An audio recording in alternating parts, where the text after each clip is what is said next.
Hello, everyone, and welcome back to TimeToRole's Campaign 1. This is episode 85. We have a few things to go over today before we get started, and then we will be getting right into the content of today's episode. Stay it. Okay. So, a few updates to go over and reminders, and then we will get right into it. Because we did not play last weekend because I was away at a wedding. Just as a friendly reminder, all new episodes that are being uploaded onto all the podcasting platforms as well as YouTube are now, instead of being uploaded on Monday at 5:30 p.m. Eastern Time, they're now being uploaded on the Wednesday following the session. That being said, I straight up forgot to hit the upload button on YouTube for the last episode, for episode 84. So this week we will be having a double upload over on our YouTube and podcast tomorrow at 5:30 p.m. Eastern Time. So Monday, the normal schedule. We will be uploading episode 84, and then on Wednesday we'll be uploading episode 85, this one. So just keep an eye out for that. If you want to go subscribe to us over there on YouTube, that would be fantastic. And if you want to drop a follow here, if you're new on Twitch, that would be great as well. So let's just get into it. We have no Lexi today. She is not feeling well, so we are going to move on. Anyways, let's get into it.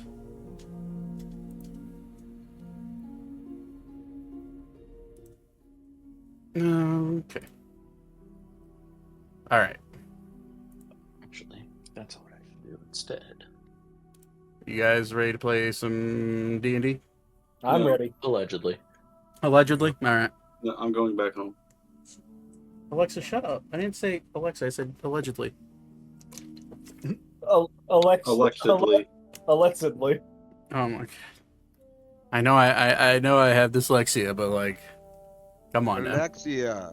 Alexa, look up gay porn. Okay. That's enough out of calm you. down there, Todd. That's Todd's favorite thing. It is. Okay. Well, anyways, moving on from that, we'll do a little bit of an update, or I guess a recap, and then we'll get straight into it. Last we left off, you guys, the Rat Bastards, minus one Zane, Rona, made your way to Aurora, the capital city of the Valentian Empire. Well, the former Valentian Empire.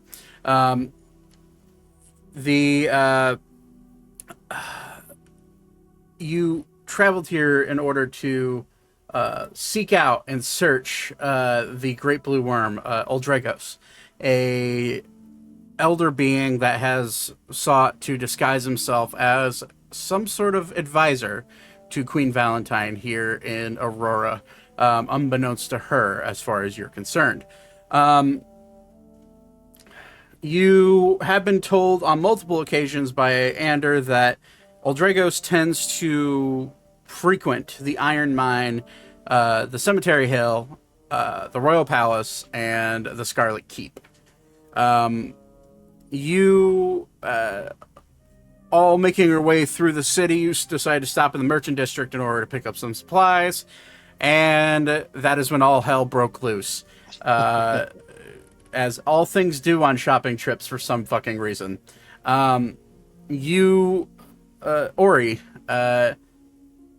began having feelings of frustration and rage, and you're very confused by those feelings, and all of a sudden a voice pops into your head, telling you about all sorts of things, you asking them directly about whether or not they can help. This voice in your head can help you conquer becoming a were creature, specifically a werebear you wanted to try to become. After having a brief conversation, Vlivra growing routinely concerned with you, but also kind of a bit more concerned the fact that you're just kind of talking to yourself in a random supply closet, came over to try to help and figure out what was going on. That is when you placed your hand on the shoulder of Weavra, and well, Weavra, you got sucked into a different plane, the plane of a lesser god. A god that you had learned was somehow it had taken over Ori's body. You began having discussions with this god, and this god was taunting you almost in a way, and confusion sort of set in with why you were even there. But this god gave you almost a test.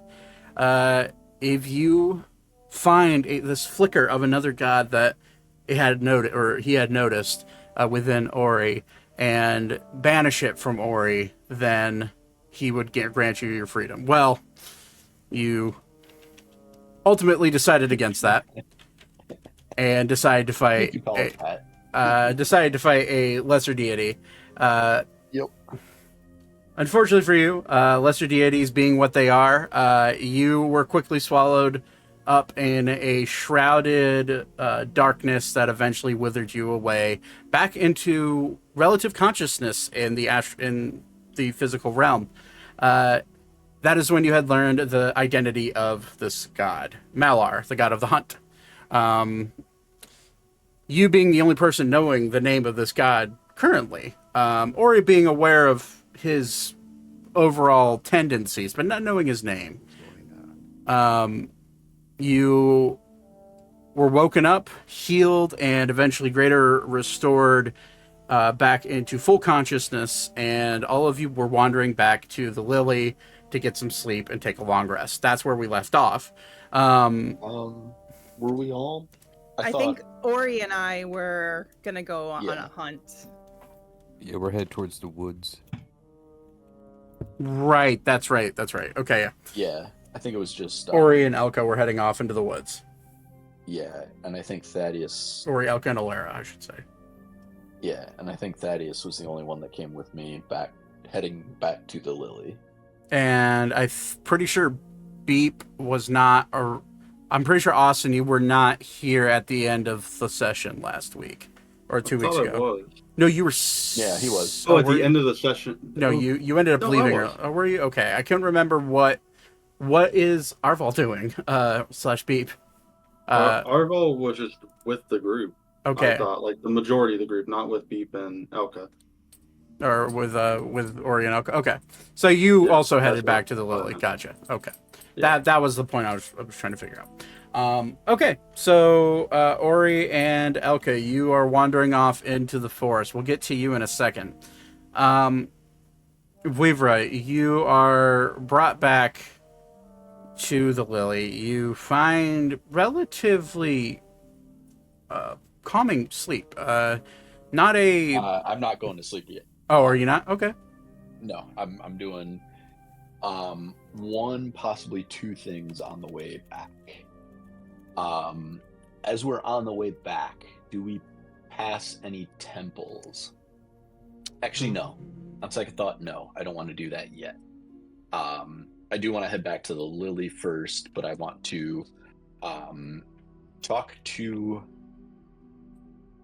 Alex is the first mate, right? Yeah, Anders' brother.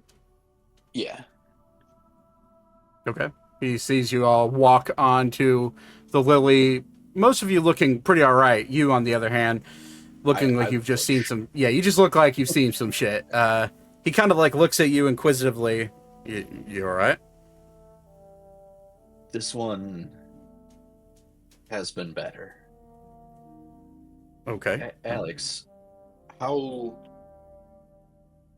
This one apologizes if it is an uncouth question, but given the potential circumstances, how do you rate as opposed to your brother in terms of raw strength? Well, my younger brother is a bit of a brute, as you've learned. But I mean, I'm strong enough. I mean, so I can mate here on the ship. There's a lot of physical labor that goes into it.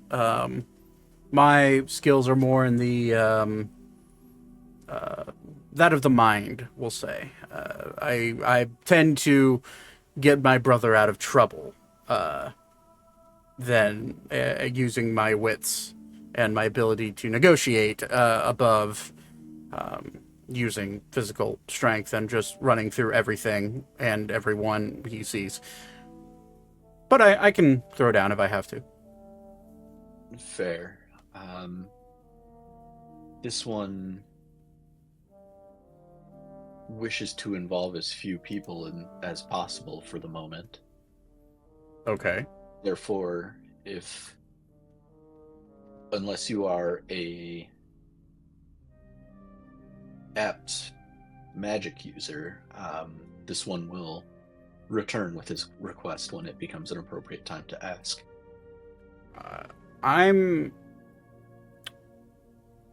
I would say I'm not that great at magic. I'm good with a blade, primarily, and he kind of points to the rapier that's on his hip. And I'm not a bad shot, and he points to the rifle that is sitting. It's like an early 1930s bolt action rifle, sitting over against the wall. I'm all right but I'm not really great at magic. Very well. Then the only thing this one would request of you at this time is, if your brother returns, could you send him to wake me up? Of course. Where is Ander exactly? He was heading to the palace the last week. Oh, for the love of God. Okay. Well, he will not be returning. He won't be returning tonight. To be fair, it is imperative that he finds a way to grant us all, and this pauses in character, or perhaps some of us, access and a meeting with the Queen. Audience, that's the word I was looking for. He will figure out a way. I'm sure of it. Him and the Queen get along famously, we'll say. This one has been informed. Yeah, let's just... he looks like he wants to say something about it, but then he kind of bites his tongue. And he just kind of like...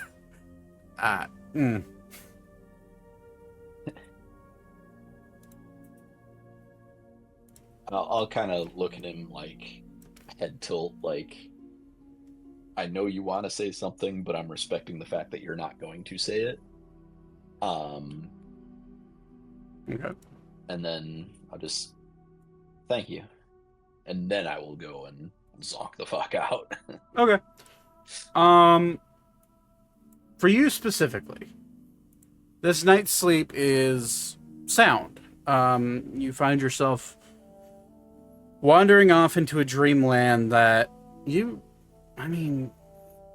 dream, but not... they're almost never memorable, at least from what I gather from who Weaver is, and you can correct me if I'm wrong.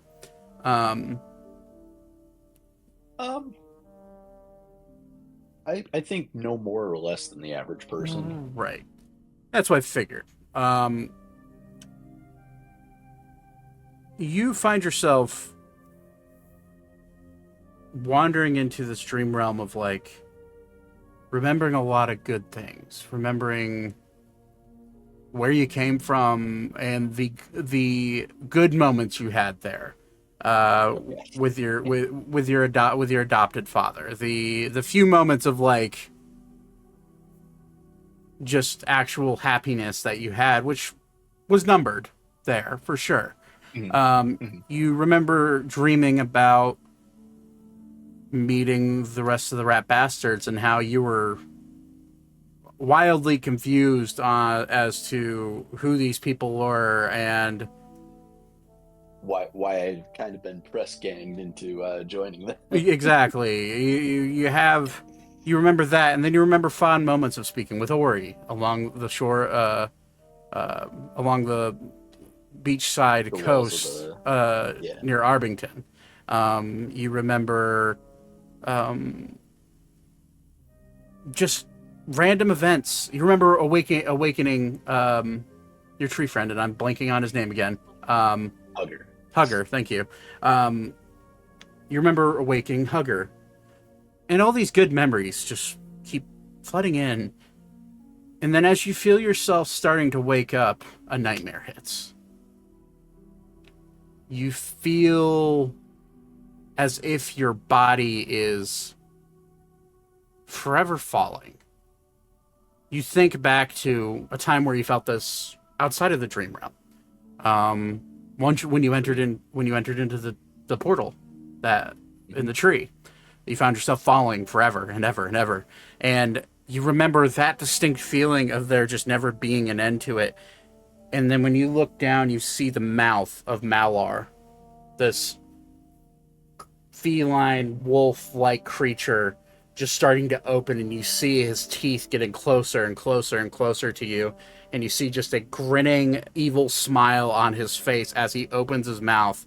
As you go into the teeth of this lesser god, you wake up. Everyone who decided to do a long rest has a long rest. Now let's go over to the antics that Ori and Elka decided to get themselves into. Ori and Elka, you find yourself wandering kind of aimlessly. You can use I would say, in order to find your way over there to the forest, you know general direction, but it's a big city. Go ahead, and I want each of you to make a survival check.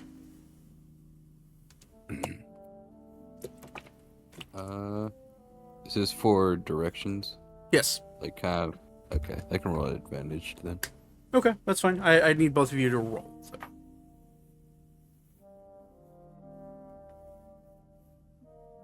You said survival? Yes.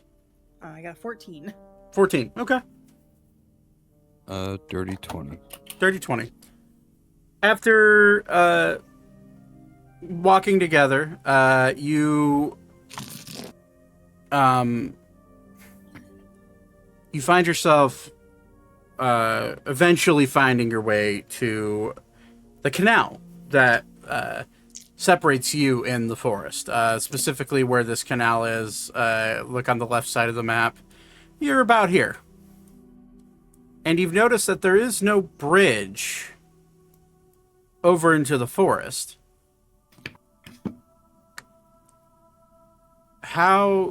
This canal is probably a good 50 feet wide, if not 60 feet.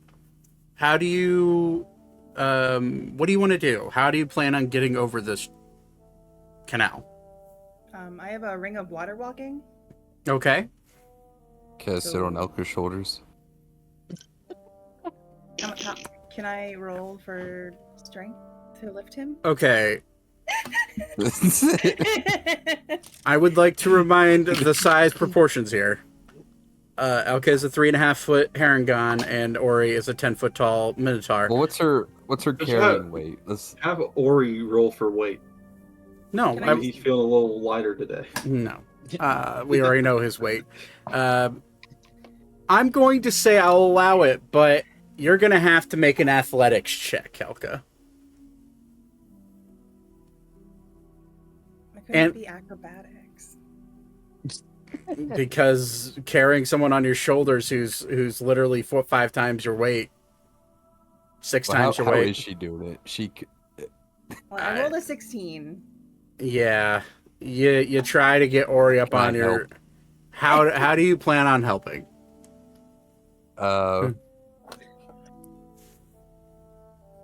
Okay. What Being if very I light just like hang on to her shoulders and I'm like halfway in the water. Can I walk and he just get dragged? Like, can I like tie a rope to him? Well, why don't I just like? Are you trying to like make him turn him into a water ski or like a tube or something? Like, is that your goal? Like, Well, okay. So how about this, Ori? I will take a rope with me across, and I'll tie it on the other side, and then you can shimmy across. You can tie it on this side. Yeah, we'll do that. That's smarter. That's why you brought me. The brains. imagine. What's your intelligence? Or give him 13. the ring. It's above Yeah, average 13. intelligence. Okay, yeah. You have one Do you- more intelligence than I do. Okay, That's why you're here. So, in order to tie a rope that would help Ori go across this moving, mind you, this is moving water. You've noticed that the water is routinely cycling through these canals at a slow pace. So it's not like you're going to be swept away by a current, but it is a moving resistance, and it will half your movement speed through the water. With the rope, we'll see. How much rope do you have? Well, let's see. I have. Because I it don't is. think I've ever used my rope. I should have plenty. It's Yeah. 60 feet across, and you're going to need. I would say you're probably going to need at least 5 feet of rope each side to tie it off. So I just You'll have need hemp rope in my bag. It doesn't say how much, so I'm guessing it's whatever comes in the default bag. Probably that I- 50. That's 50 feet. I've never used my rope, so yeah, I have that too. So we can tie our ropes together, Okay. and we'll get roughly 90 feet. Okay. I don't think either of you are going to be that proficient in knot tying, giving both of your backgrounds. So I think what I'm gonna need from both of you, and I'll let you both roll equally. I'm going to be nice and make it an acrobatics check to figure out how well you could tie connecting these two 50-foot pieces of rope. Hang on, I have to check if I get advantage on. Wait, do you have more Ben. than I do? You probably have more acrobatics than I do. I'd like well, yeah, okay, one person tying, that's fine. Yeah, I'll just help her out. Okay, so you can roll with advantage regardless. Okay. Oh, okay. All right.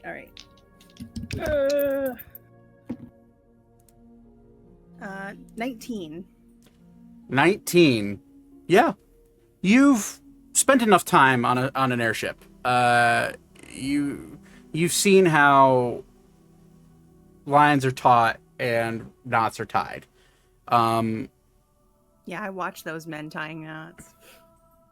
Whatever whatever gets you going in the morning. You do successfully join these two spools of rope, and you do tie them off. So your goal is to I know it doesn't show on the map, but assume that along about every 10 feet there are dock tie offs for people to tie off a boat. Okay, yeah. So you can find one of those and tie it off there, and then walk across the water and tie it on the other side. So I'll say, with the sake of the 19 in the dex for the acrobatics check, you can easily walk across the water and tie that rope off. However, as you get to the forest side, it is now getting close to dark. Ori, you spot off in the distance a gondola slowly encroaching towards your rope, and this rope is I'd say there's about a 4-foot clearance above the water. So this boat's heading right for this rope. How many people are on the boat? Make a perception check. I'm gonna slide my my goggles on that let me see in the dark too. Oh, that's a good roll. What's my perception? Probably a +1, like I've always said. I just keep forgetting. 18. 18. You gather two people. Hard to tell what race or gender they are, but you can tell that they are two Okay. medium-sized people. I'll just try yelling at them. How far away are they? About 150 feet away from you, but they're closing in fast because they are paddling. All right, I'll try yelling at them. Okay. Hey! Wave my hands. Okay. There's a d20. I just cleaned off my desk, so I'm trying to figure out where I put all my dice. Okay, yeah. We'll call him the captain of the gondola. I know the rower. We'll see you and what's going on? Stop! What? Why?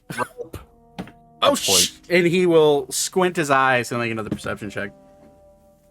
Okay, oh fuck. And he'll just see him start paddling in reverse as hard as he can. And then he will look past him. So the way he's rowing, he has to turn around to see where you guys are. He will see in front of him, which would be behind the boat, two other gondolas making their way towards it. Gents, you gotta slow down. Oh, son of a bitch. What the fuck is there a rope in the way? And he'll start trying to slow down, and he's giving it all he can.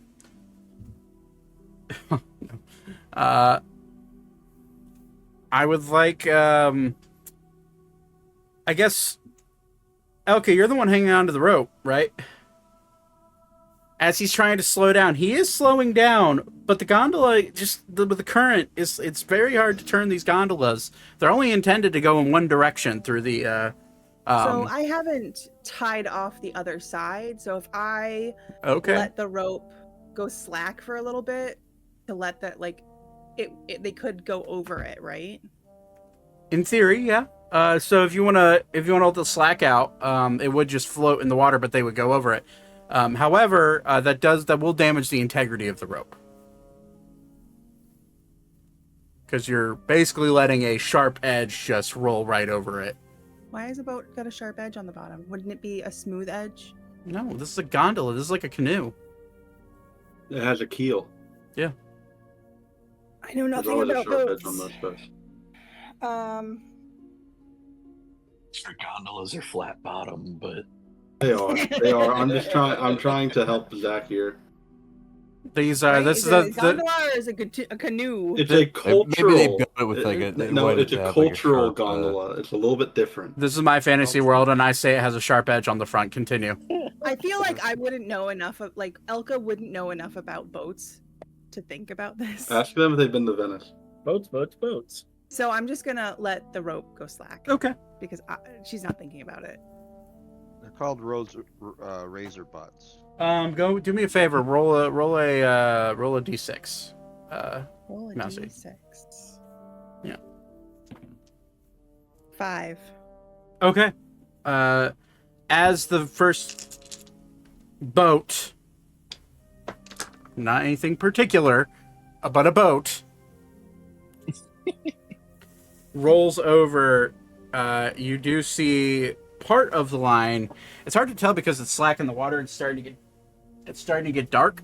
But the line has taken a little bit of damage. He rolls over. He's like, "What the fuck are you guys doing?" We're trying to get across. What are you doing? He's just, you could have taken a boat. But as he just keeps floating down the river. Two more come over the river. You gonna let him pass over?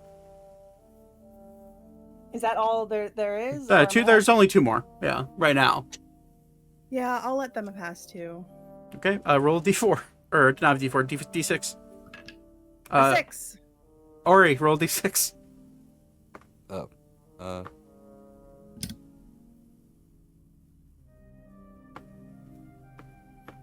5.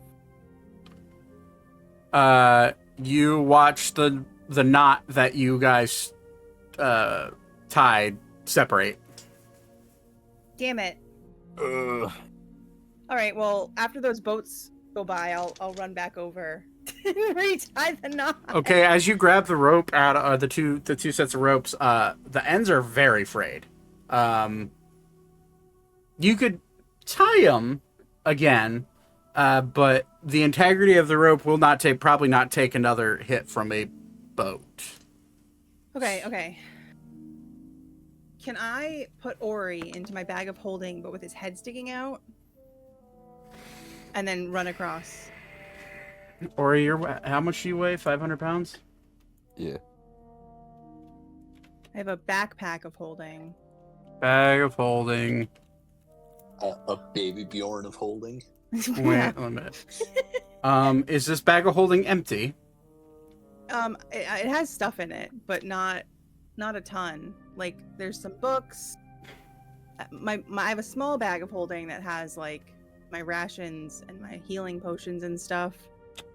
So the big one has mostly books and like I think 2 extra rapiers. Okay, so the small one can hold half of what the weight capacity is in the Dungeon Master's Guide, which is 500 pounds. Okay. So you could, in theory, take a second to swap over everything and then put Ori in your bag of holding. Now, Ori, this is going to be mildly uncomfortable for you. I'm just gonna swim. Just gonna swim? Fuck it. Yeah, fuck it. I'm just like holding my bag out, like, hop in, buddy. I'm not getting in there. Bagman Part 2, Electric Boogaloo. We've had too many bad experiences with that fucking thing. Oh, okay, I mean, you're right, but okay. Just, I mean, I don't mean to yell. It's not that crazy. I'm just gonna so. swim. We'll I'm kind have of dirty to- anyways. We'll have to talk to Zane about getting you a water walking ring later. Why didn't you just like toss me the water walking? You know, I'm swimming. I think it We has to wasted be too a much time. tune, doesn't it? It does have to be attuned, yeah. Water walking. How Yeah. long does that take? 10 minutes. We could. Uh, I'm swimming. Just the. on the way back, I'll give it. We're gonna make this so elaborate. I could easily swim this. It's a little rough. I think I'll be okay. I'll go back across with my frayed piece of rope. Okay. Oh, I guess God, both the hope ropes. I hope my alligators don't show up. Okay, stop it. Oh, alligator. I'm gonna take a running start. There's some were crocodiles in this moat. Okay. Roll for Two birds with crocodile. one stone. Right, you bit. Yeah, roll for And you get to kill people. bite. A fucking crocodile with horns. It's like 20 feet tall, 15 feet tall. That's So terrifying. that motherfucker's Sobek, bro. And if there were some, hell why out of wouldn't they there. try and bite me? Okay. So you're getting a running start and jumping. Yeah, I'm good. I'm- I don't remember how far I can jump. Cannonball. Well, seeing as it's based off of your height. You're 10 feet tall, so. I thought it was based off of strength too. Yeah, I think it's height and strength. Hold on. I literally have this rule bookmark because you do a lot of stuff. Where are you? Okay, how?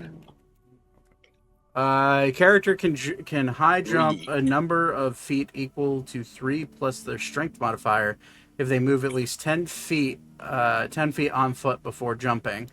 If your intention is to do a horizontal jump across a plane with a 10-foot running start, you can jump your character's height plus your strength modifier. Okay, I can jump. There's a calculator actually found. So I can do a horizontal long jump for 28 feet. That's height plus strength plus remarkable athlete. Oh, remarkable athlete, right? Okay.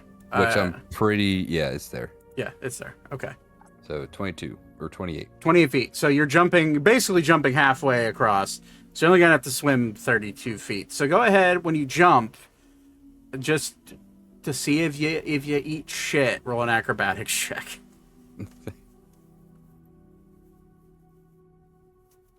21. Yeah, you're good. You jump a full. Well, I'll give you the 2 extra feet. You jump a full 30 feet, a little bit stronger than you thought you were, and you leap. And now you're slowly starting to be taken by it's like a lazy river level of current. So swim speed is whatever your movement speed is divided by 2. So Yep. what was your total movement? 30? Yep. Okay. Yeah. Don't worry, Misty Step. Oh, yeah, that works. Okay. I could have just done 2 of them. Whatever. Easy. All right. We're just, I don't know why we always like try to do like something elaborate. I don't know. I guess it's more fun, but Okay. Well, yeah, you make it across. A little wet, a little frustrated. But you are there. I'm gonna shake off the water right next to Elka. Oh my god. Okay. And because Lexi's here, would you say that you left Lae'zel back with them? Yeah. Okay. I just want to try to remove my. I don't, playing another person's character can be a bit, you know how it is, Nate. Yeah. But okay. All right. So you wander yourself. You two wander your way into the forest. The forest is a large, almost like a redwood-like forest. There's, it's pretty vast, I will say. You find yourself immediately shrouded in darkness, and thankfully both of you have the ability to see in the dark, whether it be with a magical item or just naturally. Your goal is to get bit by a were creature. Is that the end goal? Yeah. Okay. Okay. I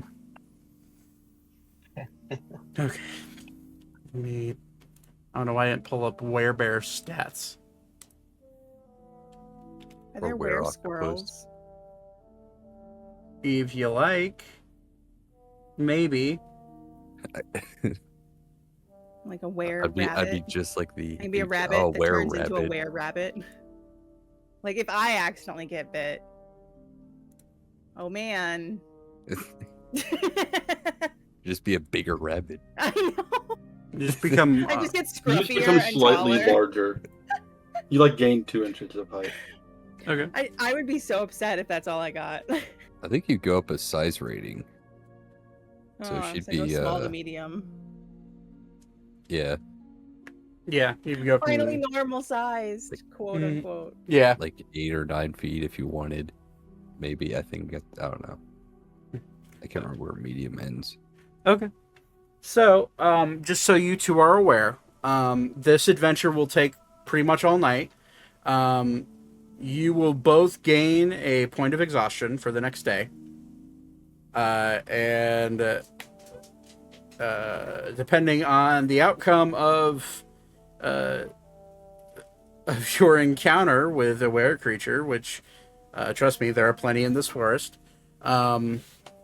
may depend on whether or not you're going to be available tomorrow. In any capacity. They don't need a noble person for meeting the royalty, right? They've got Zane, yeah, they got Beep. I was gonna say Yeah. Zane is not here right now. Don't Which worry, will- we have Thaddeus. which we will He get to. knows what he's doing. Which we will get to him briefly. Yeah, so you wander your way through this giant redwood-like forest. It has become nighttime. The moon is gleaming through, at least the larger of the 3 moons that float through the Ammriel sky. But you almost feel on edge, both of you. It's you both know why you're here. Ori, you feel on edge because you're excited. Elka, you're a bit more, I would say, hesitant. But I mean, it is up to you. I mean, maybe Elka's excited to see Ori get bit. But the Are you excited to see me get bit? I'm excited to see my friend live a dream. Thanks. Yeah. Okay. All right. Well, a unsettling presence does linger through this forest, as most forests do in the on the world of Ammriel. You hear a trickling stream start to turn into more of a river. You smell it's fresh water. You smell fresh water. You're used to that smell, and you find yourself walking into marshlands. The path is no longer, or what remains of the game trail you were wandering in on, turns into pretty much just a marshy feel underneath your feet. Feet? Hooves for you. Yeah, I have paws. Thank you. Well, sorry, be accurate. Yeah. I sometimes forget that literally almost all of you are some form of animal-like humanoid. So I think only one of us has a pair of like actual feet, like human feet. yeah. Two. Zane, or no? Does Zane have hooves too? Zane has yeah. yeah. So Zane and Thaddeus are the only two that have what would be considered actual humanoid feet. Yeah. That's a stark realization. Goblin feet are kind of humanoid. They're a bit more on the. They have like 4 toes. Yeah, it's a bit more on the 4 or 3, for depending. Sure. Yeah. But either way, you do find yourself in a marsh. You're looking for a were creature, and you don't really know. I mean, you'll know a were person when you see them, but you don't exactly know where they'd be. So, Ori, I'd like you, because you're the one that's specifically looking for this, I'd like you to roll a survival check.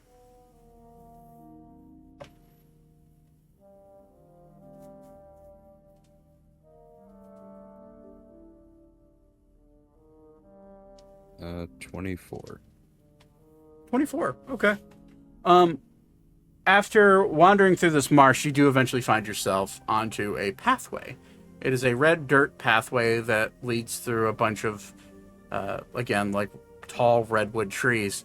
You find yourself approaching a bridge that goes across the stream that you have been hearing and smelling. Let me do a thing real quick. Okay, cool.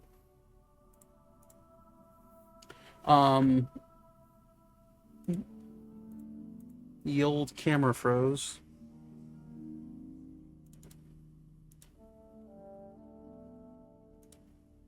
I'd like you both to make.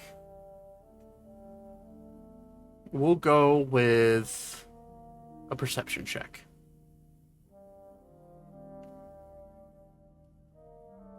$15. 8.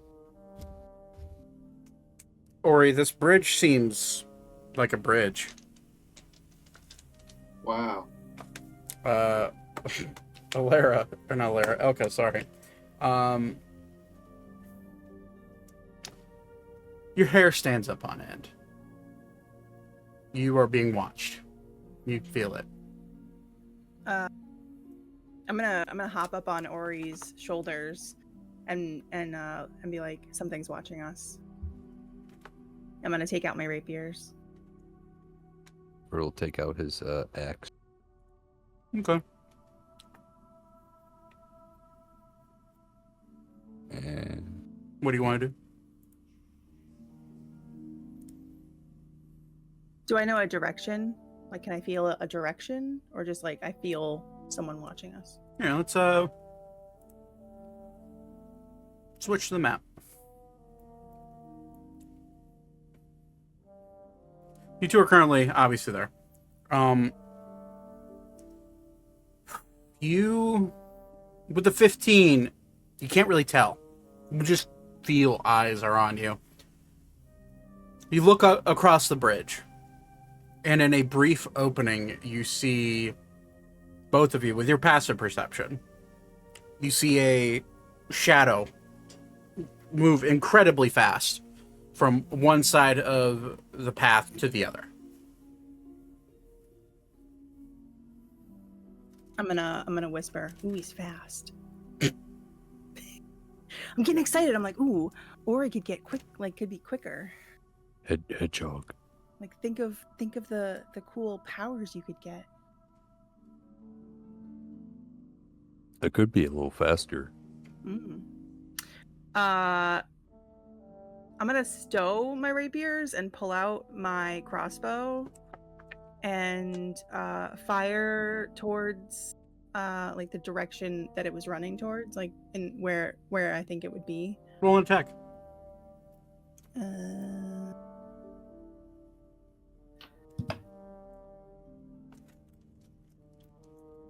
23.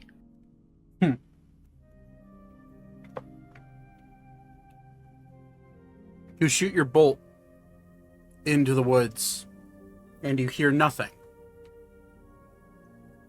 Just disappears. I was hoping to scare it out. If you would just try talking to it. I mean, if it's transformed, it might not be able to talk to us. Yeah, I mean, it still has. Hopefully, it might be friendly. Be my guest. If we tried talking. Excuse me.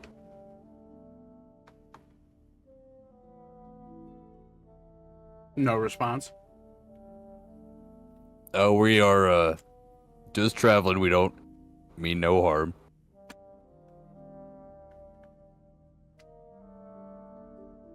Still nothing. Anything. Oh,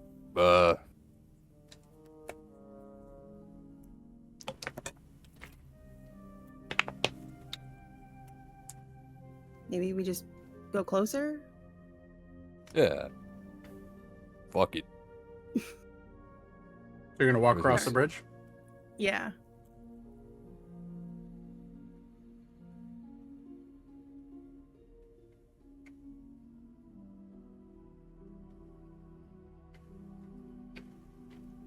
You get about there. A hand axe comes flying through from the underbrush and lands right at your feet, Ori. And you'll hear a voice echo through the forest. What do you want? We're on a kind of a personal mission. State your business. Looking for some kind of lichen. Lichen, you say? Well, you came to the right place. And then you'll start hearing laughter all throughout the forest, just echoing. Oh, that sounds like a wide selection. Elka's ears are gonna drop a little bit and go, "I'm not liking what I'm hearing." Or he will slap his knee. High five. Oh, I couldn't help myself. What's your armor class? Elka? Who? Me? 22. Okay. What you eating? Okay, so I'm sorry. They don't have that. There's the dude over there eating a quesadilla. It was a brisket And he quesadilla. takes a break to eat a quesadilla. Oh, he's like, hold on. It's spicy too. It's like a jalapeno brisket quesadilla. No, we interrupted their dinner. Whoops. Oh, sorry. Can we have him roll to see if the spice affects him? No. Oh, come on. Constitution to see if it's too spicy. You Some feel... animals can't taste it. No. You feel a sharp, piercing feeling in your right shoulder. And there is you look to your right and you see an arrow from a longbow sticking out of your shoulder. You take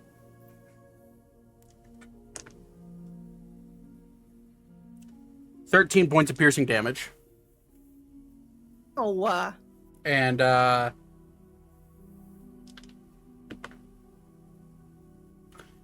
5 points of fire damage. As the arrow, yes, as the arrow is now sticking out the other side of her shoulder. Ori, you look back, and you see blood dripping off of it, but it's bursting into flames. Well, I take half because I'm resistant to fire. That's fine. So you take you take 3. The wound. You take 3 points of fire then. Okay. And then you'll hear, there's more where that will come from if you don't turn back.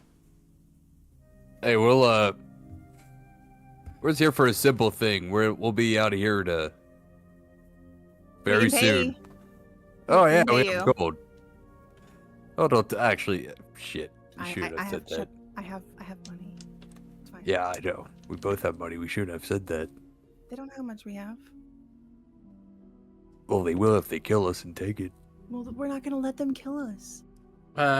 Ori, that's a 27 to hit. Yeah, that hits. Okay. Arrow coming from behind you. That is 14 points of piercing damage. And no points of fire damage because I rolled a 1. I can tell like what direction this is coming from, right? The voice, yeah, it's coming ahead. The arrows. Oh, the arrows. Roughly. Ori, wait, you're resistant to fire as well, aren't you? No, with that ring. Yeah. Okay, then you just take 1. Sorry, 1 point of fire damage. You can't take 0 on halved. So. I could. Yeah, but you can't. And 5e rolls. Sorry. Oh, heck. So, 14 points of piercing, 1 point of fire. Listen, we don't want to hurt you folk, but this is our forest, and if you don't leave, we'll have to kill you. Well, I'm so sorry. Excuse me. Well, we're here. Well, if will you hear me out real quick? We really mean no harm. No, we don't want your forest. We don't want that. State your mind business. Well, you see, I'm here to get bit by a lichen. It's hopefully something cool. You will hear more. And laughter. Once that happens, yeah, it's pretty fun. It's a funny situation. Once that happens, we'll be out of here. You want to get bit by a lycanthrope, huh? Oh yeah. Well, is there a were-octopus here? Or we look down into the water. Yeah, Greg's down there. No, I'm kidding. There's no were-octopus. Greg the were-octopus. Greg the were-octopus, yeah. Fucking Greg. Is that a character in the Bible? Yeah, absolutely. Write that down. Write that down. Well, boys, it seems like we got a young man that's willing to become a lycanthrope. Yeah, I mean, we could pay you too. I mean, it's really just, I feel like we're bothering you all. And as like convenience, we can pay you. Oh, we don't need your money. Boys, oblige him. And you will see, which I'm gonna, because you want werebears, I'm gonna give you werebears.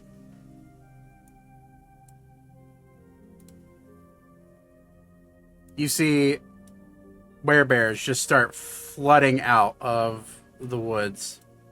We only need one little bite. One bite. Well, I mean, you could. I could, if you want to, if you're teething or something, you could bite me it's fine. As long as you don't kill me, because it would have been a waste of a trip. I don't really want to die. Personally. This one I got will a little come, goblin to take care of. This one will come running out of the woods and immediately lunge for a bite at you. Or will hold out his. Okay. So I will say you're willing to get hit. So all right. Jesus Christ. Look how cool they look. I'm gonna look just like that. So you're choosing to fail. Yeah. Okay. You do realize if you die from a lycanthrope bite, you become like a lycan zombie. Holy shit, that's cool. That's not true. I'm just fucking with you. Oh man. Well, that's a really fucking good roll, is what that is. For damage. That is a 18 plus, so that's a 27 points of piercing damage to you.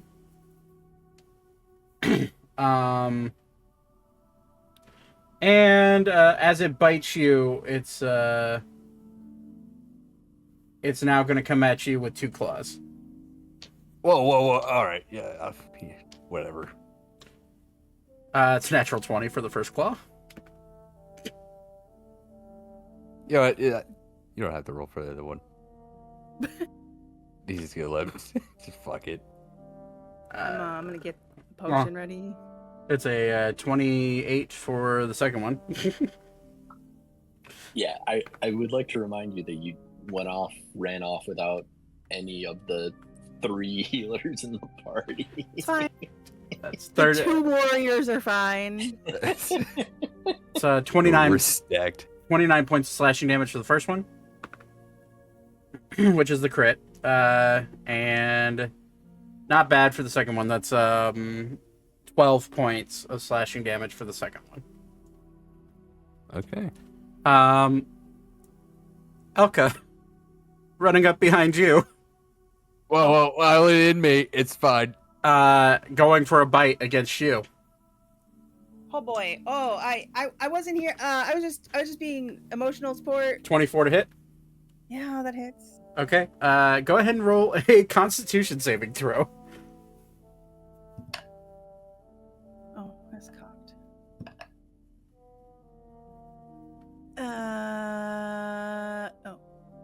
Constitution. 23. Okay. You are not cursed yet. That is 21 points of piercing damage to you.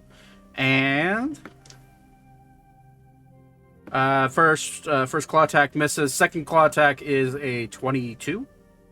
That hits. Okay. That is 17 points of slashing damage to you. This one is going to, over here, is going to shoot at you with a bow. Elka? Can he hit me? This other bear is in my way, and I'm actually, that's a fair point. You do have full coverage, so you will be getting a +5 to your AC. Okay. Because that is a 10-foot tall werebear. And I am tiny. And you are tiny. Yeah, it's a natural 1. He whiffs. Yay! Does he hit his friend?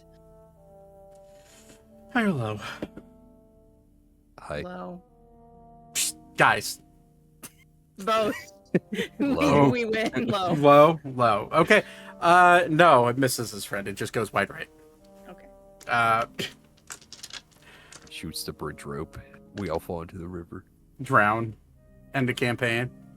Shit. I mean, just us. Everyone else is still alive. This one's going to sprint and get to here. This one's going to move forward and actually begin. You see him take an arrow and stab into his hand. Weird. I'm sure I don't actually see it. No. Or you would see this. He's doing over there. Stabs into his hand, and there's blood on the arrow, and he ignites the blood using some sort of magical means into a crimson fire. And then he goes to aim. He's going to try to shoot at you, Ori. That is... I'll give you partial cover because, well, you are big, but, you know, three 10-foot tall creatures all fighting each other. So I'll give you a +2 to AC. It's a 23. That hits. Okay. You take 21 points of piercing damage, and 5 points reduced to half, so 3 points of fire damage.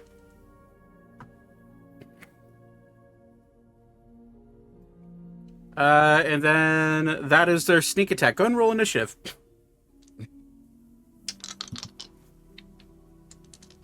Now, what the heck was that?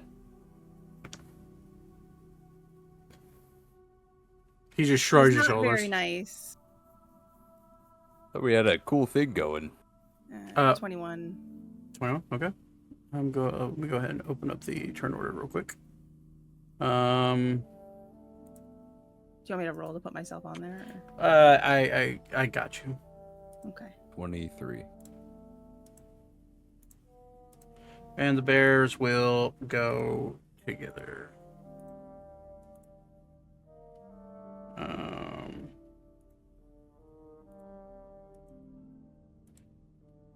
21 for you, and 23 for you, and they rolled a 19.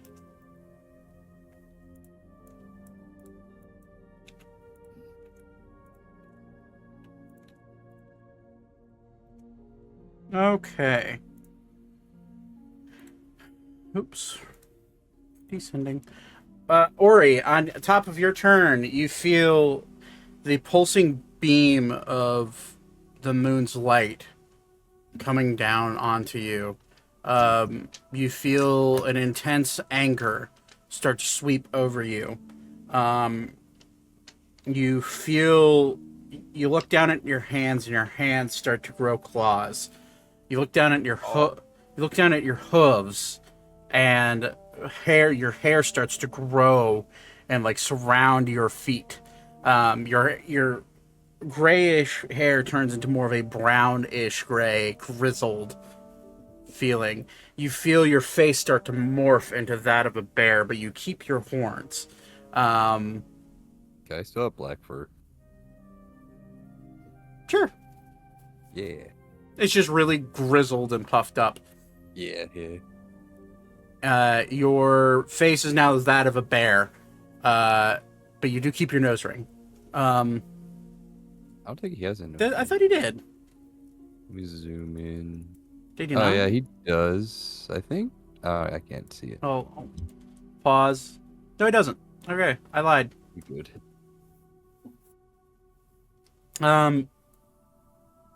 You do keep your horns. He can grow one. And you are now a size larger than you already are. Fucking huge. So you actually do take up this entire... I got squeezed. Yeah. Elka's still technically right there. Can I be bigger, technically, because I would be. Yeah. Sure, we're going to have to worry about the integrity of the bridge, but... Yeah. How heavy am I? It doubled, so 1,000 pounds. Damn. Oops, sorry. That's fine. For the sake of Elka pokes me. getting Elka out of the squish zone, I'm gonna... I'd imagine she'd use part of her movement on her turn to get the fuck out of the way a little bit. Yeah. We do need to make art for Werebear Ori now. You do realize this? I'll make a picture. Nice. I should have made one. It's fine. So this transformation begins. You feel your consciousness start to slip away. And you have a rough time imagining friend from foe. However, you feel a string of light in your brain. You sense a string of light in your brain attach itself to your core, to your heart. And you begin to, as you transform, you gain self-awareness. You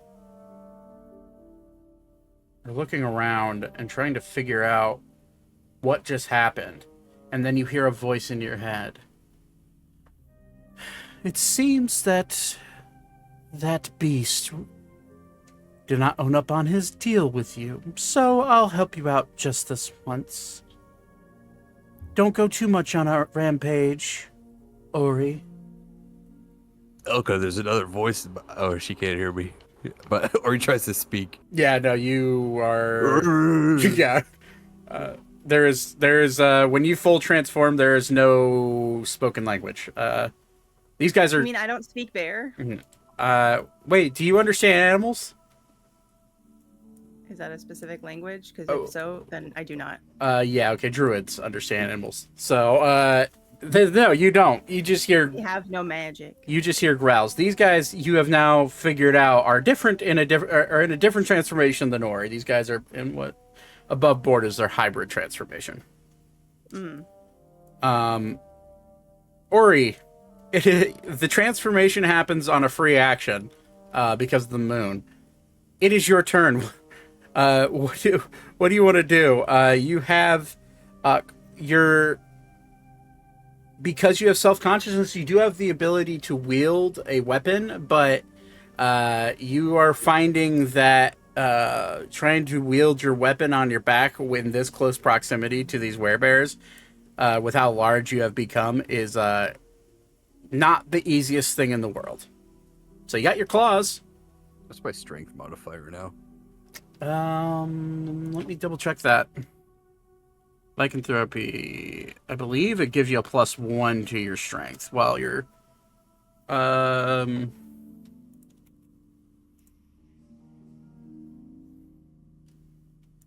on. Yes, in a hybrid transformation, you get advantage on all strength saving throws and strength checks or strength-related attacks. In a full transformation, you get +1 to your strength modifier, and a boost and advantage on all strength checks, and saves. What's my health? Yeah, that's right, because of the full transformation. It would be right now. It'd be 135. I'll just write that down. That's basically when you go into full transformation, you get the full benefits of it, where it's basically a wild shape with lycanthropy. Just a lot more dangerous, and a lot of things could go wrong. If you bite someone in this form, you can give them lycanthropy. Yeah.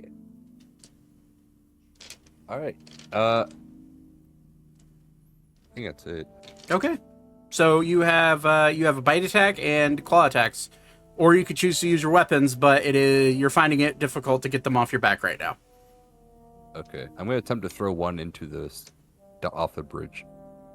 Okay, is it the one on top of you, I would assume? Yeah. Okay. So that will be a grapple check. So go ahead and you make an acrobat or a athletics check, and he'll make an acrobatics.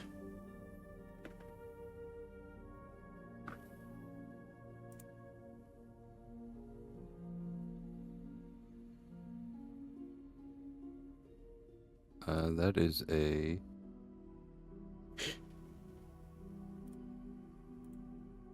34. Off the bridge he goes. He rolled a 16. And you see him slowly start to float down the river. Hey, what's going on? Why am I wet? That sounded wrong. Anyways. I didn't think so until you said it. You have your fighter. You have all your fighter abilities. Throwing him off the bridge. Throwing him off the bridge? Okay. Yeah. Make an acrobatic or an athletics check. Oh, Jesus Christ. 33.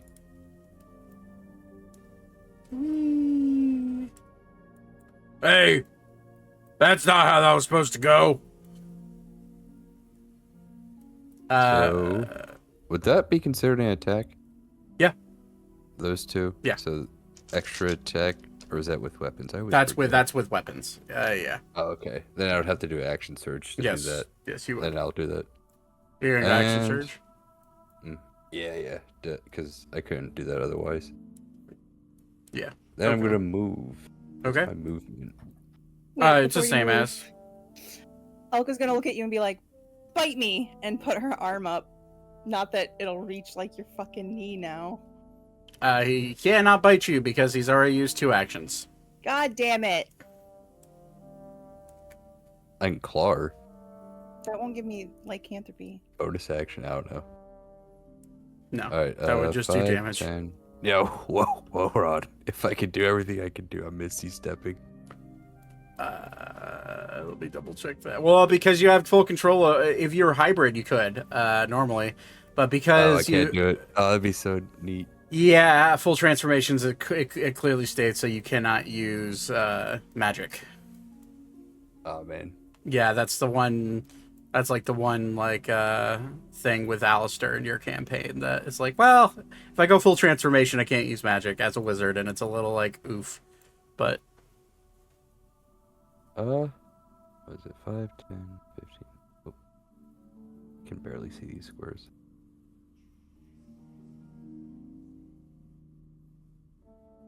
I think I can reach him. yes, you can.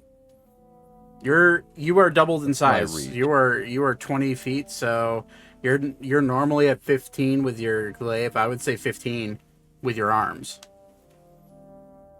So Okay. you would have to be. You have 30 feet of movement, so you can go one more step. Oh. So yeah, now you can grab him or do something to him. Well, I do have Well, bonus. Yeah, but your extra. Yeah, you do have a bonus action actually. So if you want to try to do something with that bonus action, but Can I use my axe? no, because the only way you get extra attack using your bonus attack is if you're actually using your weapons.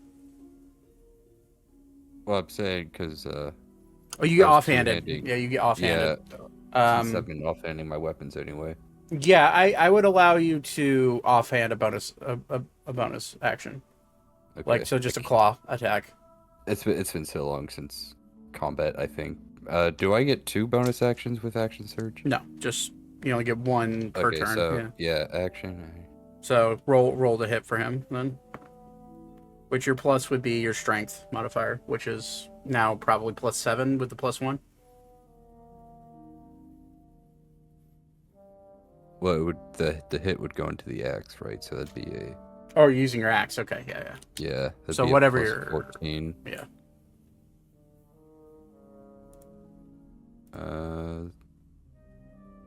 29. Oh yeah, it's And I think that was radiant. yes. Yeah, that was a radiant one. So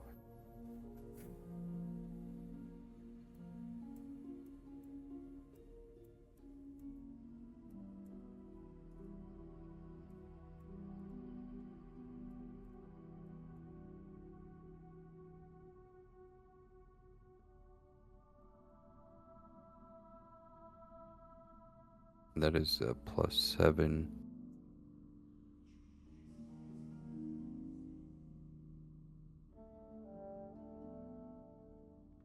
Uh, 38. 38 points of damage. Mm-hmm. Okay.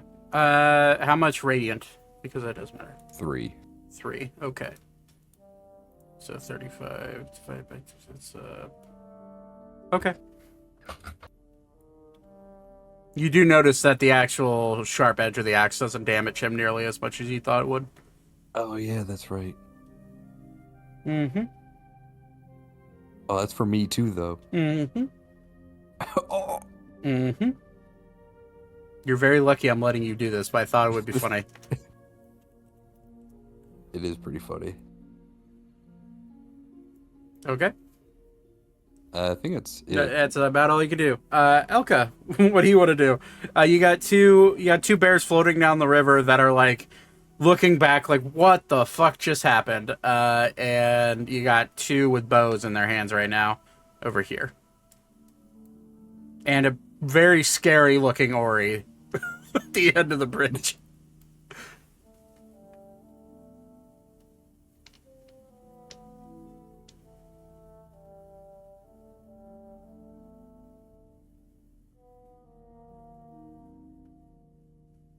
You're not talking if you're talking.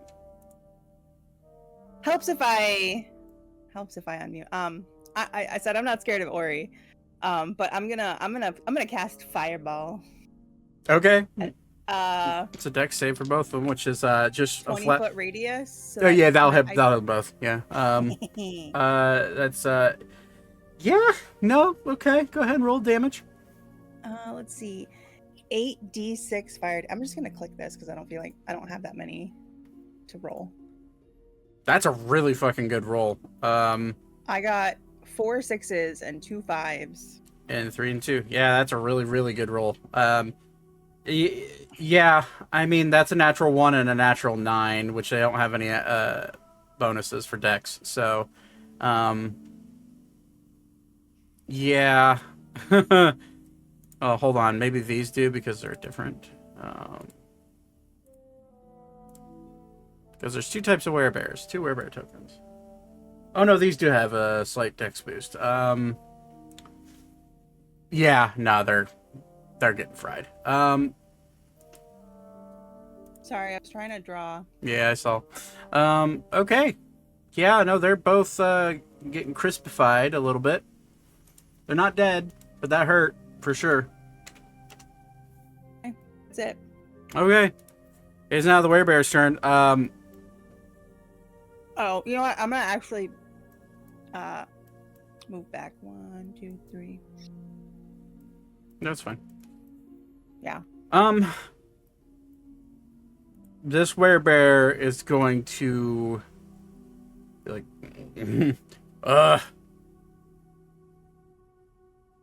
bye. Opportunity attack. Go for it.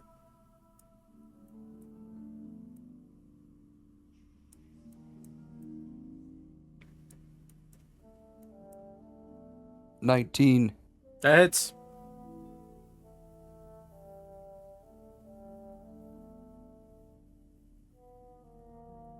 Well, I rolled a 19. Oh, okay, so it's great. Yeah. Gotcha.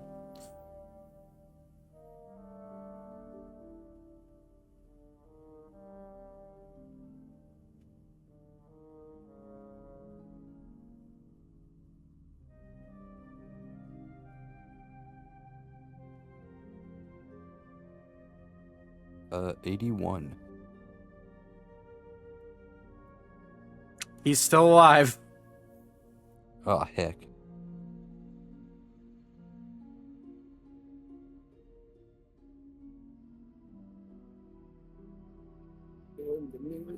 And he just fucking takes off into the woods. These guys, seeing the writing on the wall and seeing the literally terrifying looking Ori, like, I can't wait to see what you do with it. They also run. And combat is over, as these guys both just continue floating down the river.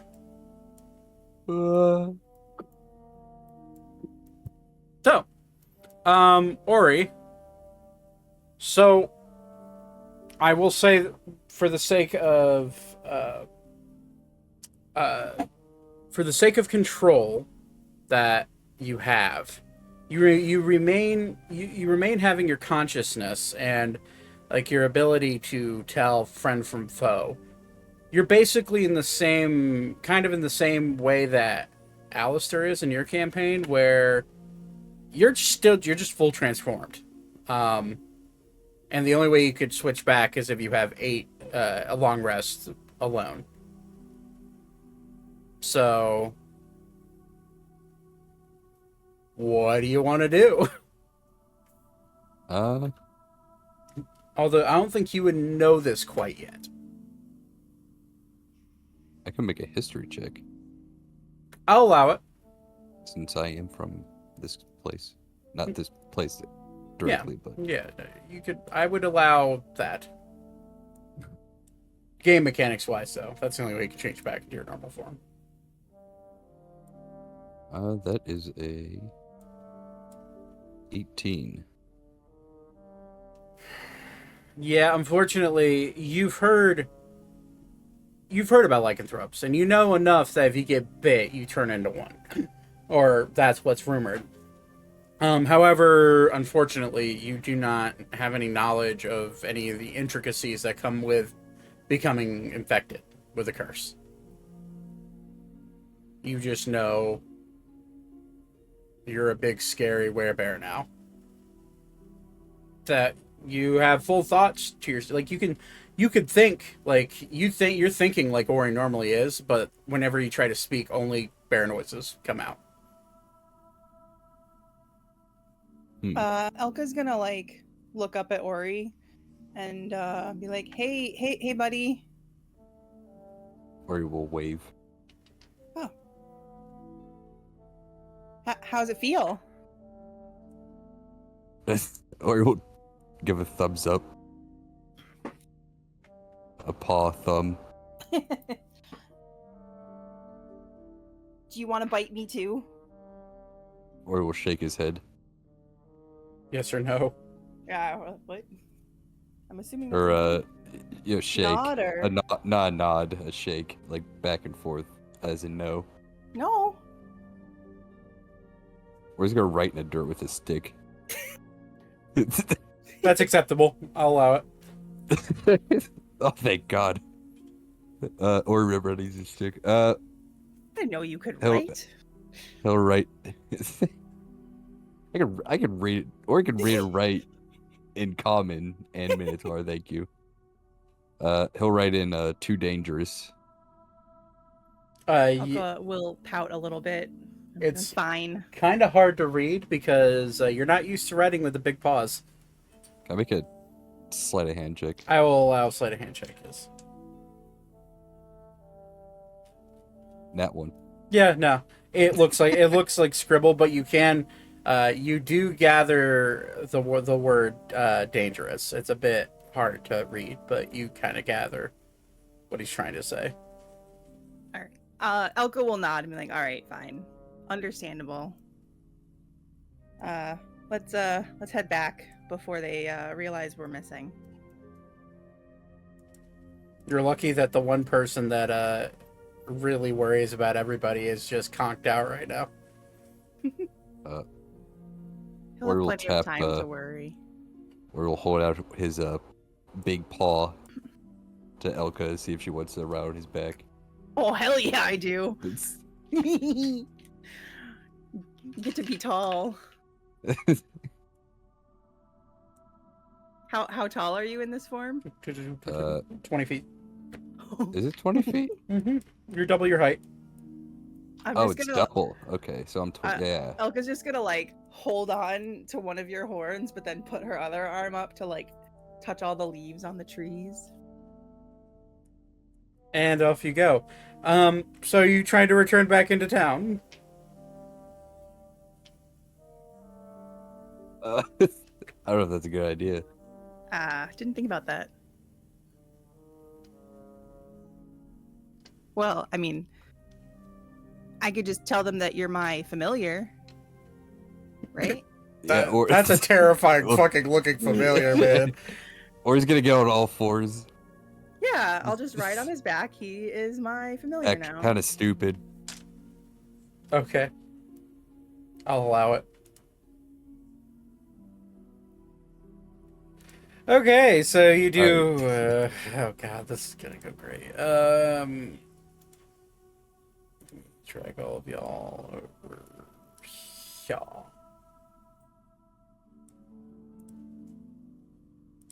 So, Ori and what you guys would be over here. Ori and Elka, find your way back to roughly where you entered in. I'd say, Ori, given that you have a pretty good knowledge of survival and it's impossible for you to get lost, you do find yourself staring over a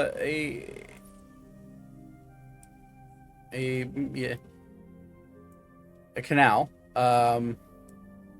And Elka, your ears are just like the top of your head and like the bridge of your ears are just barely sticking up over his giant fucking werebear head with its horns. Are you going to try to swim across the? How deep is the canal? You can jump that, right? Oh shit. I don't know. I still have the calculator up.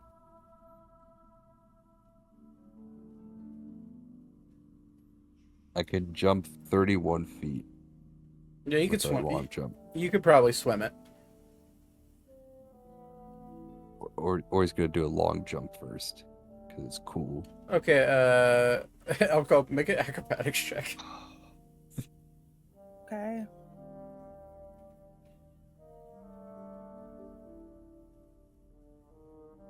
$23. I'm rolling a lot of 15s today. You successfully hold on as Ori bounds into the water. You do find your way across pretty easily. Good, but I will say go ahead and make an acrobat. Well, actually, no, wait. It's based off. So, yeah, you'll be fine. You're big. You're strong. You make it into town. Yeah. Luckily, it's nighttime because you're able to get through the Western District, at least the back alleys of the Western District, without much issue. However, as you get to the main area, you see multiple towns guard just like waltzing around and walking around. Do you just want to walk out? Yeah, I'm gonna act like he's just. Yeah, he's on all fours. He's a normal mount / familiar. Or he's gonna sniff the ground like a dog. It acts stupid. I will pet his head. Okay, make a persuasion check with advantage.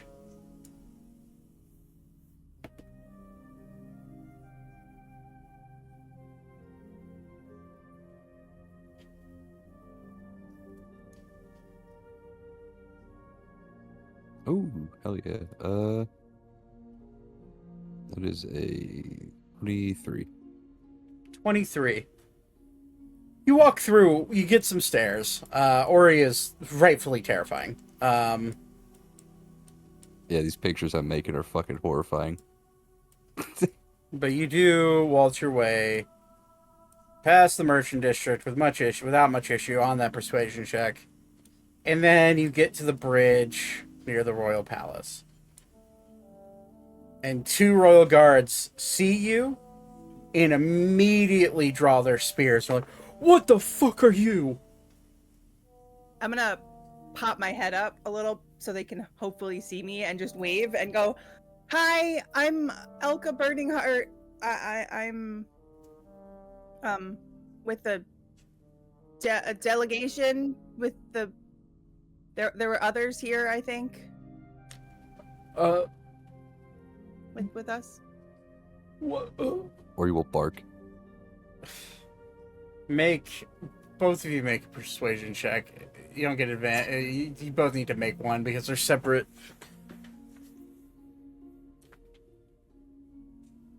Uh, 21. 21, yeah. I also got 21. Right. Okay. Well, keep your dog on a leash. Oh, he is perfectly fine. I promise. I will find a leash. I'm gonna pull out that frayed rope that I have and like make a quick like loop basically to pretend like he's got reins or something. Right. That worked great. Thank you, miss. Be on your way. You see his legs. legs. Gonna lick one of the guards. Like a dog. Okay. It's a friendly lick. I know. He's gonna make a dex save because he's gonna try to avoid it. Yeah, oh my god, these guards have been rolling like shit. Yeah, just fucking slobber all over, like just all up this dude's chest plate. Or he'll wag his bear tail. The little nub. Is it a nub or is it his bull tail? Oh, that's it's his bull tail. I like that. Yeah. I like that.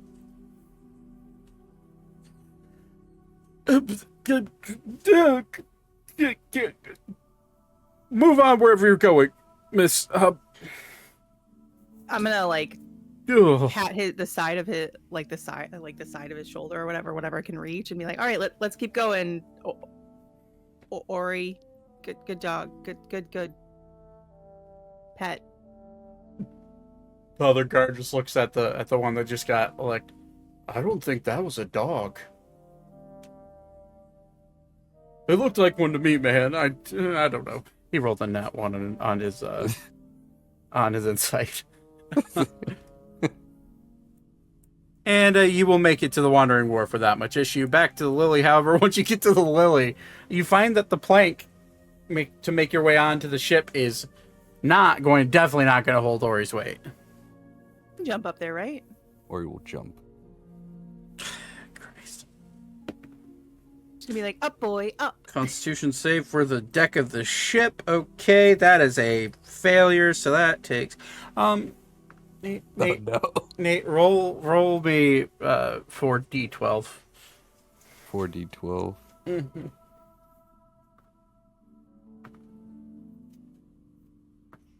Oh no. 32. The deck's fine, but when you land, it shakes the entire ship. And everybody is, well, I'm going to say for the sake of this, anybody that's on the ship sleeping, so that would be Alera, Vuivra, Beep, and Thaddeus, make a Constitution saving throw. To see if that just literally felt like an earthquake. Just wake you up.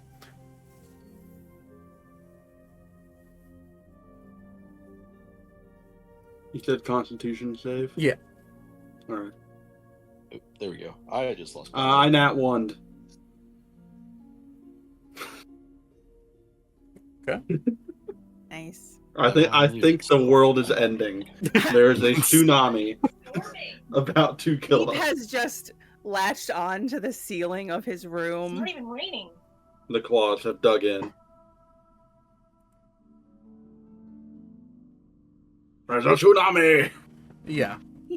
What you say, the world is fucking ending for you. Yeah. Beep. And then what did Weaver roll? I have not rolled yet because I just lost power. Oh, fun. Apparently just getting it back, kind of, maybe? Oh, that's unfortunate. Yeah, I can can roll I for say you that? if you need. For fun, can I Yeah, say if that you I mind. hit part of my body out of reaction? Yeah, sure. Okay. Do you want to roll for any blunt damage or? Sure. Roll d4. All right, I'll roll a d4 for it. 2 damage.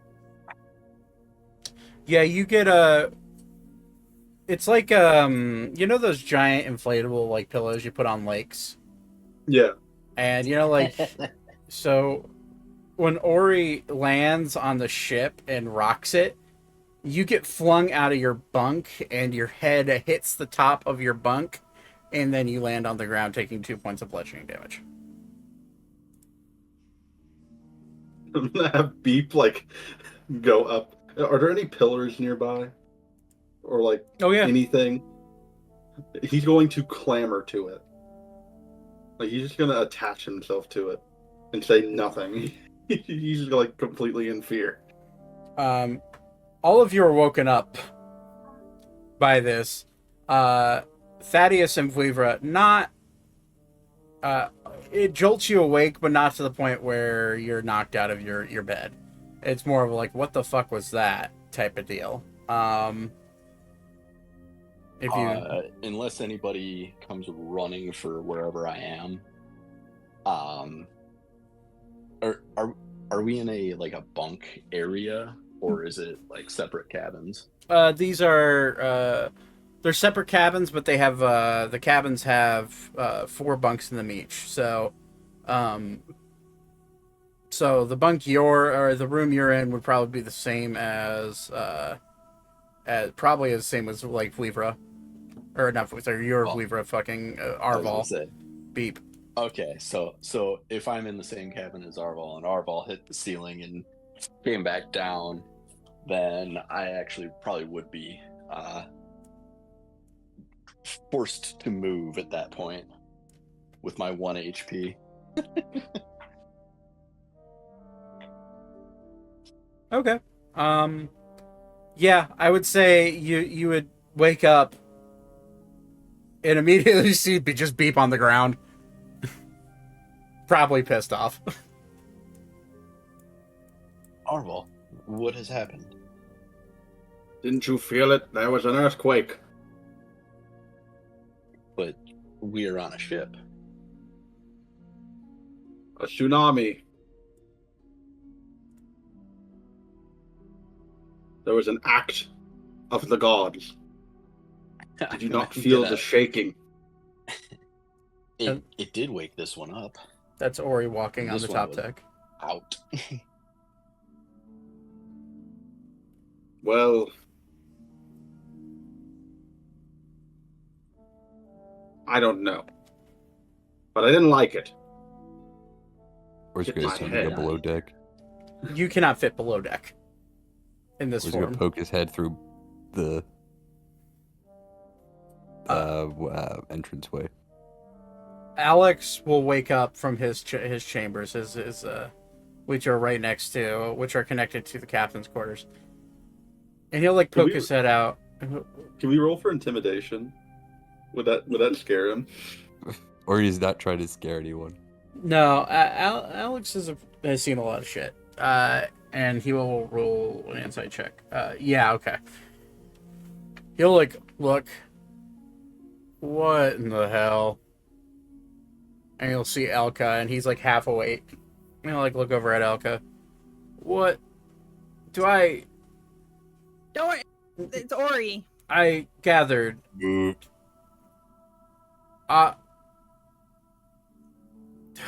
he'll just like sigh, and he'll like walk into one of the side closet like storage areas, and he'll just like be like, "Hey, Elka, can you give me a hand?" Sure. I guess I'll hop off. Ori. And he'll grab what looks to be like this, like a, it's basically a mattress. He's not going to be able to fit under deck. Here, help me carry this. Oh, okay. I'll grab it and just yank really hard. Yeah. You guys are able to lift it out and put it on the deck. Ori, buddy, I don't know if you can you understand me? Yeah. Okay. Ori will nod. This is where you sleep tonight.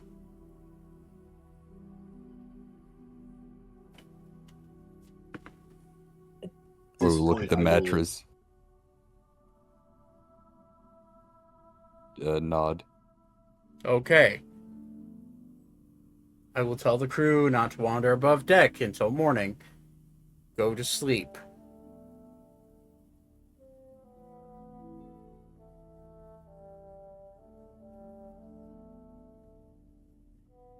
Are you still lay down on the mattress? Okay. Were you still trying to poke your head down into bottom deck? I would have at least poked my head out at some point, and if I saw Alex carrying a mattress, I think I would have just assumed that everything's okay. Yeah, that'd be fair. A fair assumption. But okay. And I'll go back in and tell Arval there does not appear to be any worry amongst Alex and the crew. Are you telling me I'm the only one who felt that? No, this one felt it too, but nobody else seems to be worried about it. I guess if the world isn't ending, then I will take a look. He's gonna peek his head out. You see a clear. By the way, Weaver, you very clearly saw like a clear indent of where something large landed on the deck of the ship, and so do you. You see that as well, Arval. And then you see a starting to get relaxed, giant like bear bowl looking thing The hell is that? Like your DM said. Holy fuck. That's You make that a token real quick. yeah, give me a. Oh my god. Hold up. I gotta see this for myself. Oh my god. You said you're adding the token to the map? I will. Yeah. I can put it in general. Yeah. Okay. Yeah. You put it. Yeah. Put it in general. I'll make it a token. What the fuck? Oh my god. Holy shit. Are you sure you should have rolled for intimidation? Like, Big baby. How do you make it? Are you making it, or do you want me to make it? He has control of lightning, apparently. Yeah, I don't know why there's lightning, but yeah, whatever. I mean, don't you have It's a lightning axe. That could have been, or a lightning glaive. there you go. It should be in your. At the very least, as a token. But yeah, there it is. Just a big fucking scary thing. That's fucking terrifying. Is what that is. Writing on it. 20, yeah. Okay, yeah. For the sake of stream. Yeah, that's a something.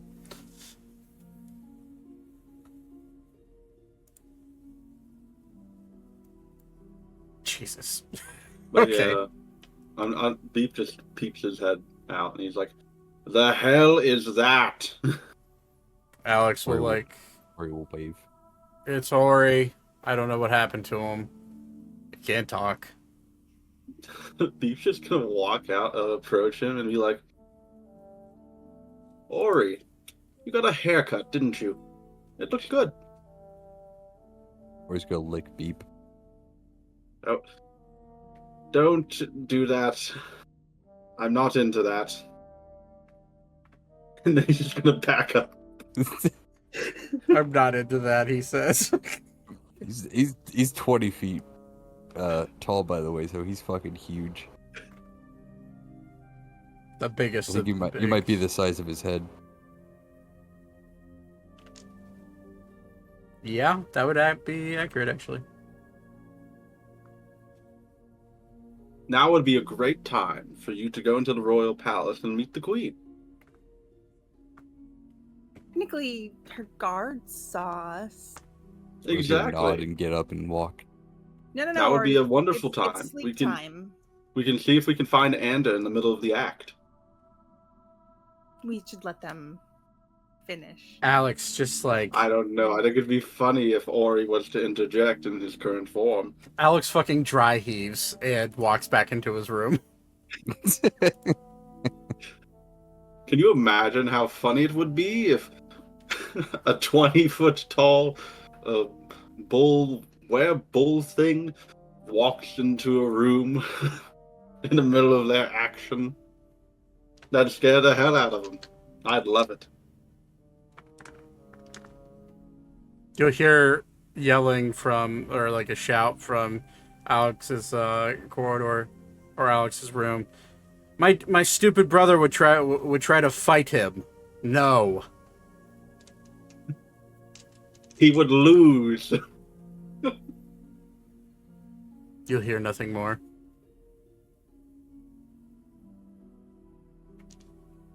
So it would be funny. Can you imagine the guy fighting naked? Or will carve into the ship with one of his claws. What are I'm you naked? Okay. Aren't you like generally perpetually naked? You're just kind of wearing... He has a loincloth. Yeah. There's like a skirt. Yeah. I really hope the loincloth grew. No, Ori is bare ass naked right now. Just can we take him somewhere and get that shit covered up? I knew exactly what you're about to fucking say. No, the answer is no. Taylor. Can we roll for a? Never mind. Is there a tailor on the ship? An 8? No. I knew where your brain was going with that. If I'm double in size. No, you shrunk. Sure. Wait, didn't we already roll for this at one point in our lives? Yeah, we did. Really early on in the campaign as a joke. It's comedically the same size, anyways.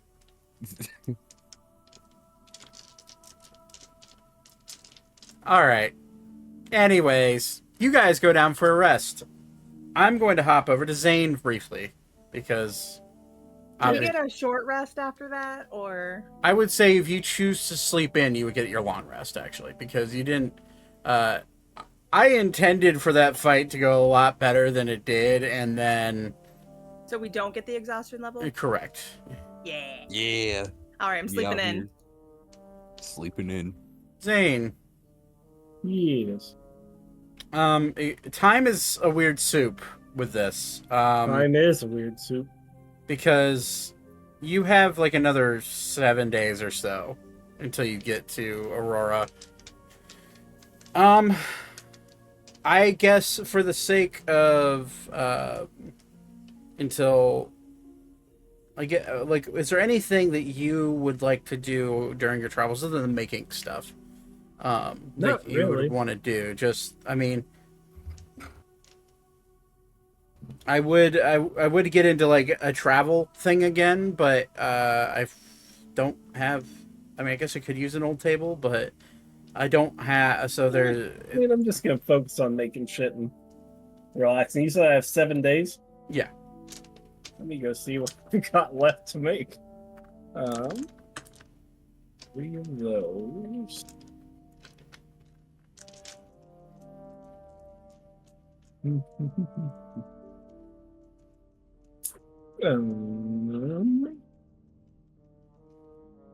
I can just do all the, regular points. I'll figure it out. Okay.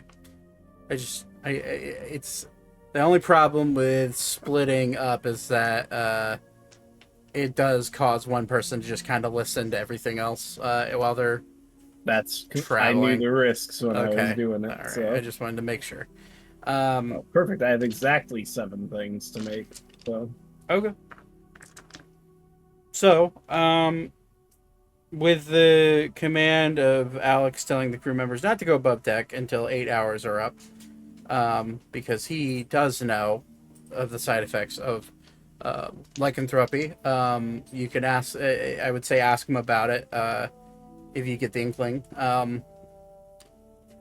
But all of you wake up for a long with a long rest, and Ori, you are back to your normal self on the ship. How do I feel? To be blunt, like shit. But you have vivid memories of everything that happened, so. Everything's so small now.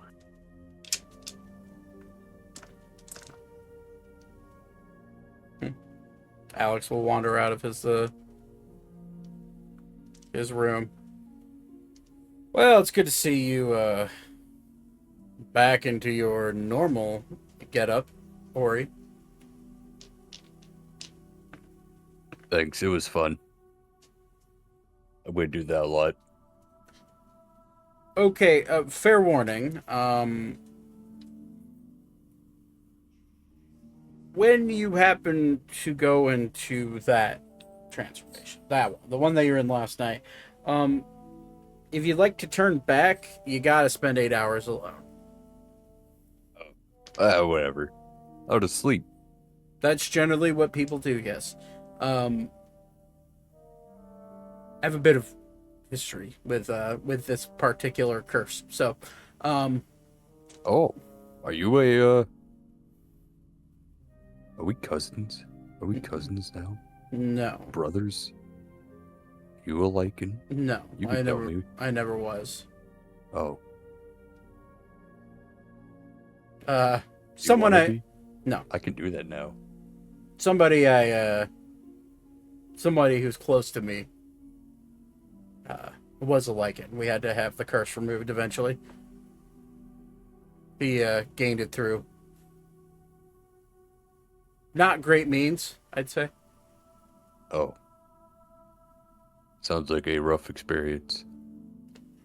I'm sure he would attest that it was a very rough night, yes.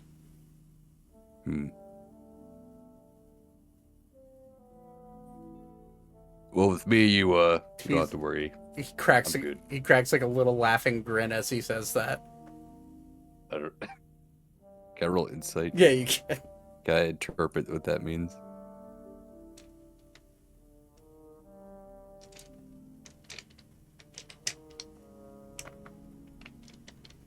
Uh, 19. When he cracked the grin and when he said, yeah, I'm sure he could attest that it was a rough night, he kind of, you notice him glancing at the captain's quarters. Oh.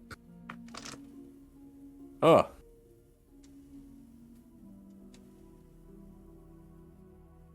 Well, already. Let's just say his escapades, we'll call them his nightly escapades, made him wake up with a curse. She kind of.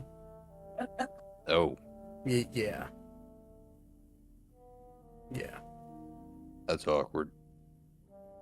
Yeah.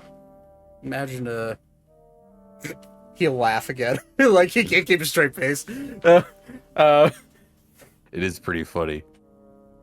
Yeah. What kind of what bit him? What kind of lichen was he? He was a wereleopard for about 3 days. Oh no, that's the worst one. Yeah. It's like F tier. He was not happy about it. That's for sure. May ask him about it one time. I'm sure he'd gladly tell you about it. Oh, I will. Okay. Yeah, he has a thing for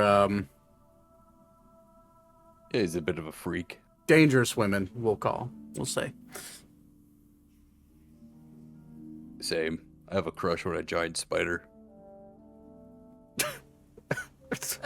Alex would look very confused. Sure.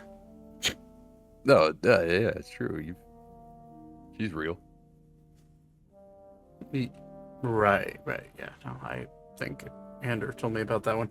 Well, good luck with that, I suppose. Thanks. He's very mild. He's mildly concerned. You could just see the concerned look on his face. Oh, so it's all right. Right. She's into me too, except right now I think she wants to eat me. But I think it's a good starting place. A lot of things have wanted to eat me, like those werebears in the woods. I feel like I shouldn't even ask about that. I threw a few in the river. Okay, that makes sense. Anyways, well, enjoy your day, as he just like flips a Yui and goes back into his room.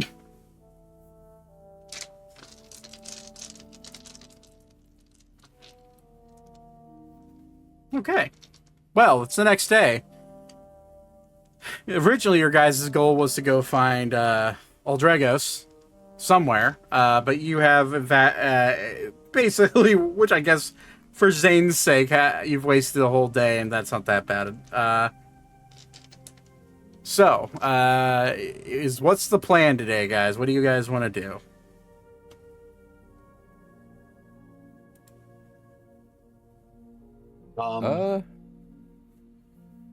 Hey, go ahead. I think for me, I'm going to, unless the party leaves the ship, I'm gonna try to kind of hang out and wait for Ander. Okay. I will, above board, I will say that will be a a day spent waiting for someone who will not show up. That's fair, but if that's what you want to do, if that's what you want to do, that's perfectly fine. I just, okay. That's fine. What about everybody else? I mean, Ori will actually check on Werebears. Okay. Oh, I mean, I'm not fighting necessarily. I still have. I'm basically walking around right now like somebody that's deep in thought. Well, Ori is concerned.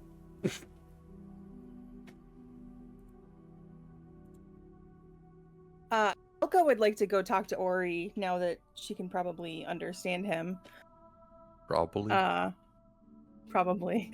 He's spoken this whole campaign. Well, I mean, like, because you were a bear and I couldn't understand you last night. Okay. But she's just gonna be like, so why is it too dangerous for you to bite me? Well, you'll most likely lose control every time you change. You didn't. Yeah, that's because I made a deal with the voice inside of my head. I see. Well, it wasn't really probably. A deal. It was more like a persuasive discussion. Well, probably best for there only to be one Lycan in our group as it is, I suppose. I mean, I could try to talk to would Ori know that the other voice in his head helped instead? Because it was a different voice. It was a different voice that talked to you. He did, because he did blatantly, or whoever, they blatantly did just say like, oh, they didn't come through with it, so I'm gonna do it instead. Yes. Can I try to talk to the other voice? Sure, roll D100.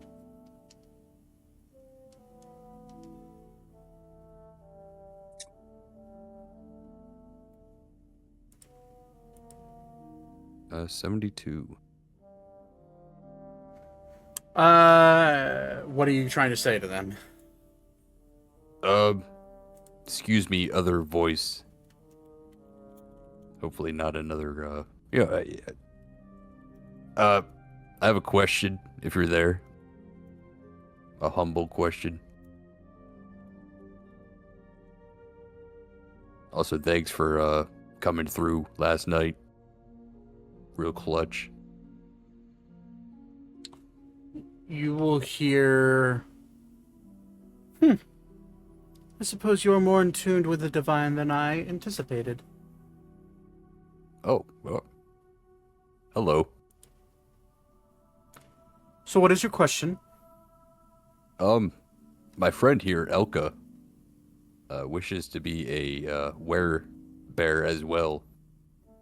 Is there any way you could help her out? I highly advise against that thought. You wouldn't be able to help? Seeing as... I mean, it's fine if you're not. Seeing as I have no direct connection to the child, it would be remarkably hard. Well, she's not a child. She's a grown woman. All mortal beings are children to me. They are... Oh.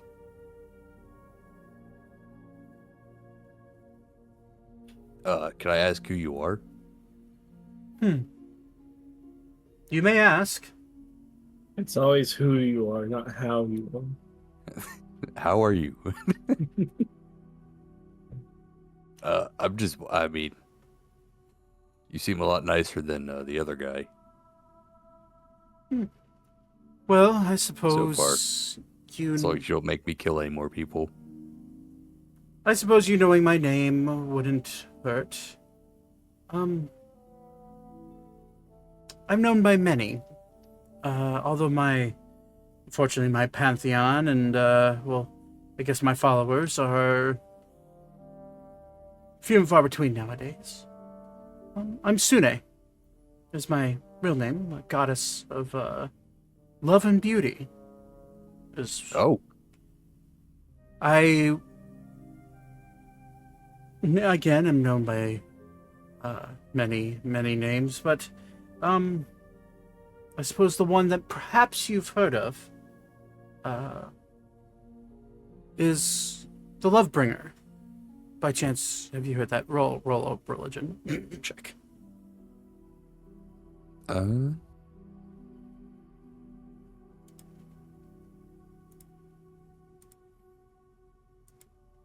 18.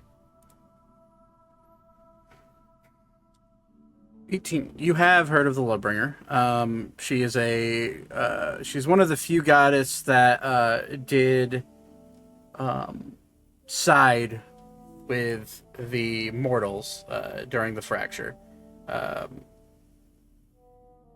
You would know that worship of her generally only takes place in Ushar, the island continent to the south. You would also know that a member of your party is from Ushar, being Beep Arval. So she's considered the Lovebringer.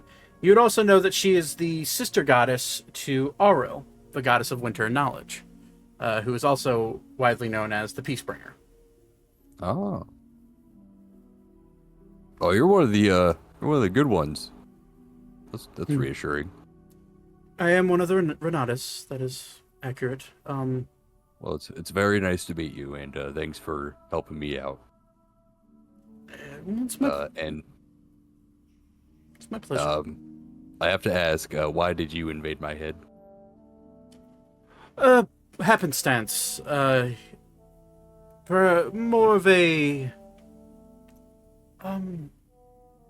opportunity. You see, I helped create a gem with my sister and my cousin back. You may have heard of these gems, the Cordeorums, perhaps? Oh, yeah. Yes. Locks of my hair were used to meld into the gemstones, giving it divine properties, and when you came in contact with the stone, I noticed that Malar was attached to you and felt that perhaps maybe it would benefit me to also jump onto your consciousness and perhaps help you fight that devil. Well, that definitely help a lot. I would like him out at this point. He's being very mean to me. He's mean to all, Ori. He's kind of a dick. He made me kill my brothers. That was really, yeah, that was not a good time.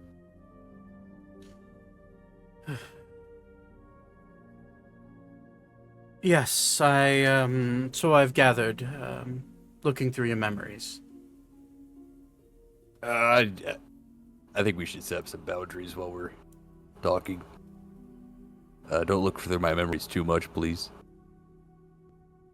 But why not? If you can help it. Oh, yeah, privacy. Yeah, I'm not looking through your memories. Or you do understand that if a god chooses, they can take over a body of a mortal whenever they want, whenever they want. Well, I'm just asking as a courtesy. I don't mean anything rude by it. I also, mean, please don't take over my body. That happens too much. Unfortunately, the amount that I was able to bestow upon you was only equivalent to 2 strands of my own hair. My actual being, isn't available in this world, we'll say.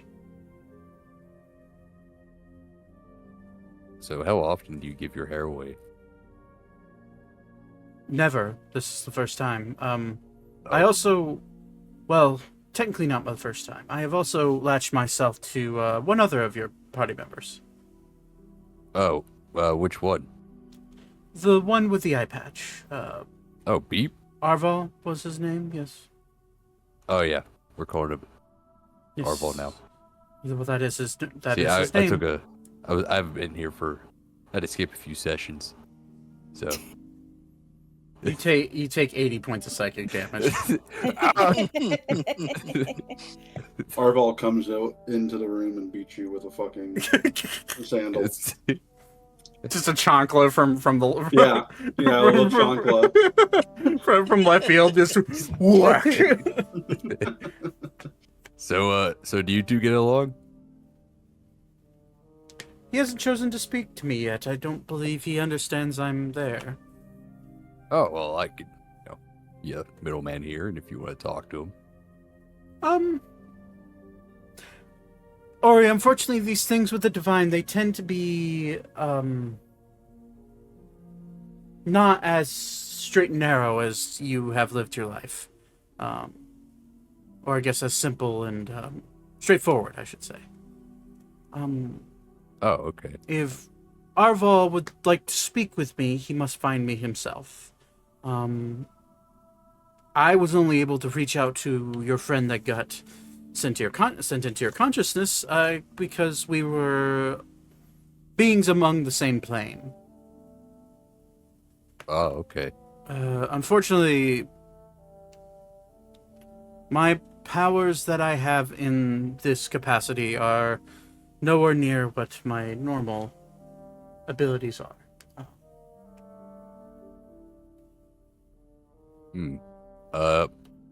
What do you need? Do you need like a hand with anything, or need help? I seem to have locked down that beast in your brain. For the time being. He is being awful quiet right now, which is abnormal, but I suppose one day, perhaps I could, if with your permission, use your body as a conduit or a vessel of sorts to aid in certain purposes that I may have. Okay, well, we could talk about it more later when, we'll play it by ear. Yes, I am in fact getting very tired. This connection that you, for some reason, seem to be very proficient in connecting with, is taxing on myself. So I suppose I have enough for one more question if you have it, but if not, I would like to slumber.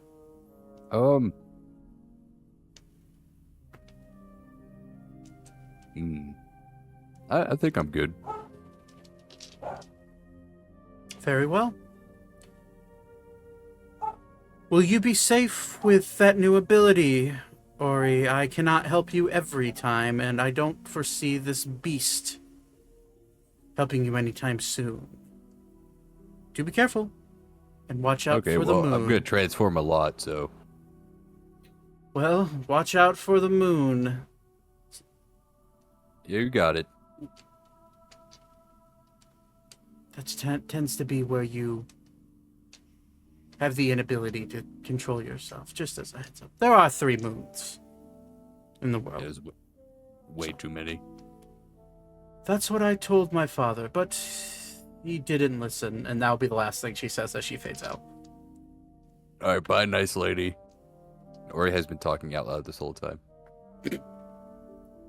At this point, Weaver, you definitely have heard okay. some words coming out of Ori's mouth that are like, what? Again? Really? Oh, no. At this point, if I was only half paying attention in real life. Mm-hmm. Did I hear a name or didn't say. Obviously, okay. So obviously I'm the tone to that conversation was a lot different, nicer, right? Yeah.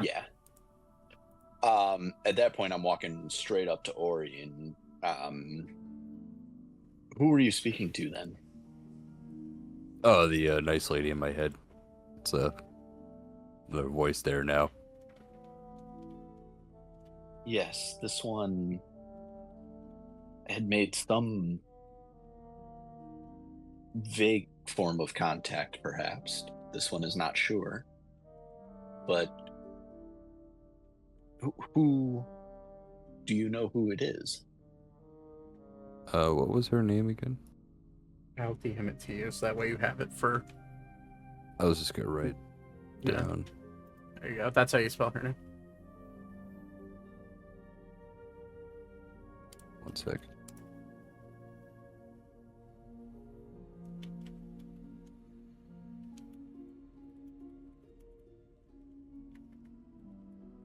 I had to go for a moment.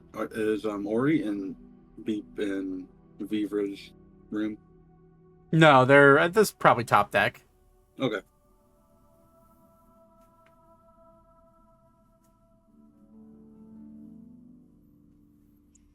Okay. It's pronounced Soon. Sune. Sune. Yes. It's Sune, the goddess of love. Nune. You can make a religion check if you'd like. Yeah, of all the gods, that's the one. That's the other one. Quite the 180. Yes. And it's in the morning, right? Yeah, this is probably early out, like getting into like early, before noon. Yeah, so Okay. 10 to 11-ish. Okay. 20, yeah. You've heard of the Lovebringer before. You've heard of the goddess of love and beauty, Sune. You would know that with the 20, you would know that she is one of the Renatus, which does loosely translate from Celestial to Common as the Reborn. It refers to all creator gods that voted against the destruction of mortal creations during the fracture. You would know that she is a well-known deity that used to have many, many, many followers because of her beauty and her visage that she showed during the time where celestials and mortals intermingled from time to time. You would know that she is a humanoid. She has a humanoid face, elvish in stature, with long flowing scarlet hair, curly scarlet hair, and she is as beautiful as you could think for an elvish woman. But you would also know that she is the sister of Ammriel, the goddess of winter and knowledge, and the cousin of Shanti, the goddess of agriculture and nature. You'd also know that she, for a time,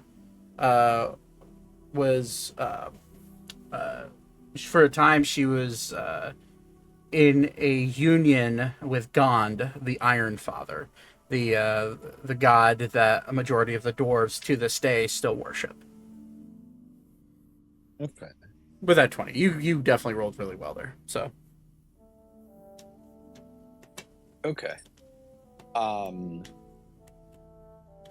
Would I have...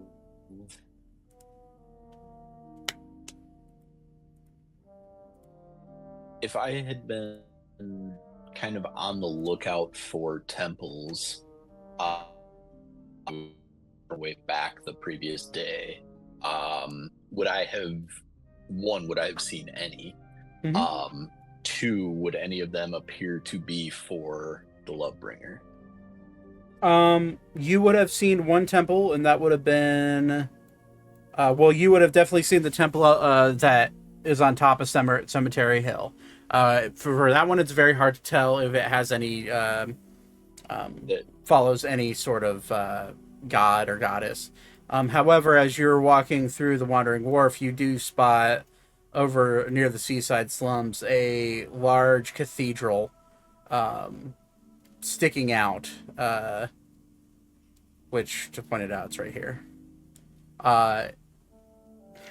With your passive perception, it is, you know, seaside slums. Okay. Yeah. Oh wow, wait slow. Yeah, so because given that it is the largest building in town, you would have seen the tops of like a cathedral-like building. but you would not have seen,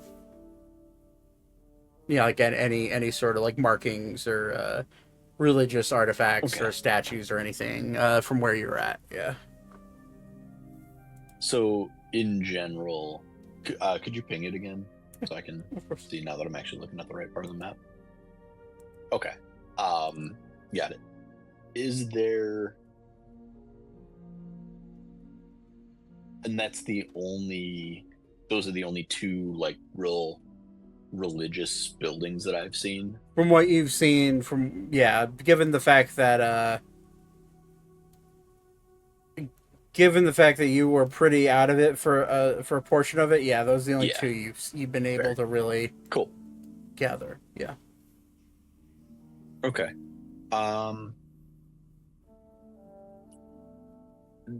This one, when this one was knocked unconscious, this one was, for lack of a better term, inside of you. And this one met the evil voice. He called himself Malor. Malor attempted to make a deal with me to find Sune. Did I say that right? Yeah, Sune is correct. Sune? Okay. Yep. But this one refused. This one cast bones, and I'll pull up my like augury stuff, like the set of like bones that I've only done it a couple of times, but the classic like throw stuff down and see what the omens say. Augury, yeah. And this one was told to find her for Malor would be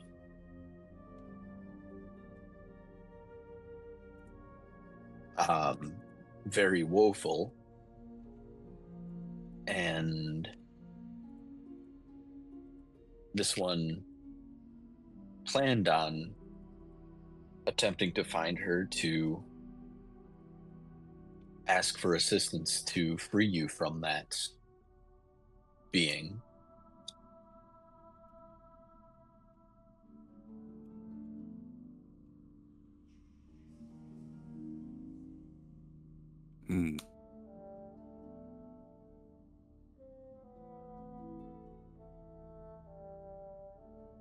Yeah, he's she was telling me he's shackled up. I don't know if that's a metaphor or literally. This one can confirm that it is at least partially literal. Oh, okay. But he is quite strong still. This one was a huge asshole. Yes. The giantest of assholes.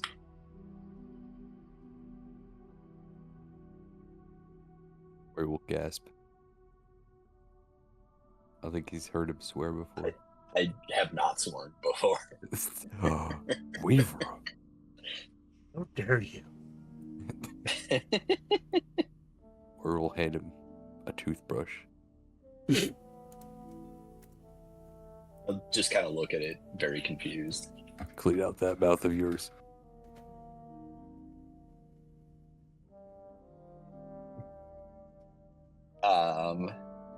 You will make a show of tooth. This one does not know why this one must clean his teeth. Does this one have never mind. It's fine. smelly breath? No. It's, but anyway, yeah, she's in my head now. She's a lot nicer. This one had no direct contact with her, but if she is the one who influenced my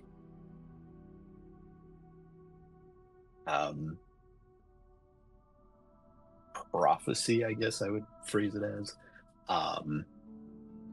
then this one would agree.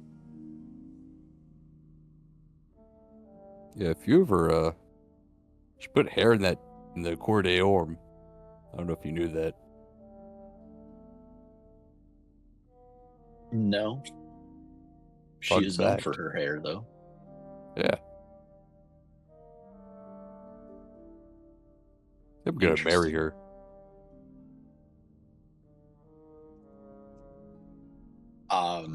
Take 5 points of psychic damage. No shot. I really don't. She just said her connection is wavering. There's no shot she's listening. I'm kidding. Obviously, just fucking with you. Can I have Beep come up right at the end, like right when he says that? I mean, if you like. Yeah, he comes and says, "You're going to marry who?" Oh, the other voice in my head. Hold on, what? I have another voice. Yeah, it's like a little house up there now. Got 2 roommates and me. I'm trying to understand for a moment. You're telling me you have a new voice in your head, assumably feminine, and you want to marry it. Well, she has a physical form somewhere. Did you like the other see guy? It? No, she claims to have a physical form. Okay, and who exactly was it? Oh, it was Sune. A Sune. Make a religion check. I do I get advantage? Like she's from my island. Yes, you do. Okay. I think you would just know. I feel like I would just know, but I'll do it to humor you. Thank you. It's a low DC. Yeah. 15. Yeah, it was a 5 DC for you. Yeah, you from your experience on Ushar, Sune is one of the most widely worshipped goddesses on the entire, like all throughout the islands. You know that she is in some cultures in Ushar, she's known as Lady Luck. But she is also known widely as the most beautiful being to ever grace the plains. She's widely worshipped there, given that she would back in the old days in Ushar, she would intermingle with mortals, and she has been known to, in some cases, mother and father children. You would know, as a reigning prince would know that this is how primarily a lot of the Aasimar came to Ushar. Well, good luck. I can tell you from what I've read, you're probably not exactly her type, but I wish you the best of luck. Well, thanks. She normally doesn't go for giant minotaurs. I'm a normal-sized minotaur. I'm saying comparatively to my size, you're quite giant. But Jory will kick his hoof. I will say one thing. Even with the quote-unquote good gods, you have to watch if you're ever going to interact with them. Oh, well, she seemed pretty nice. Why is that? There is deceit in all of their words. Well, we're not. It's perfect. I'm telling you as a friend. I know. I understand. I climbed the top of the divine tree. I think I speak from experience. I don't know what that is. This one does not either. I grew up in the largest tree in the known world on Ushar. Very big. Oh. You can commune with some of the deities up there if you're lucky, or unlucky in my case.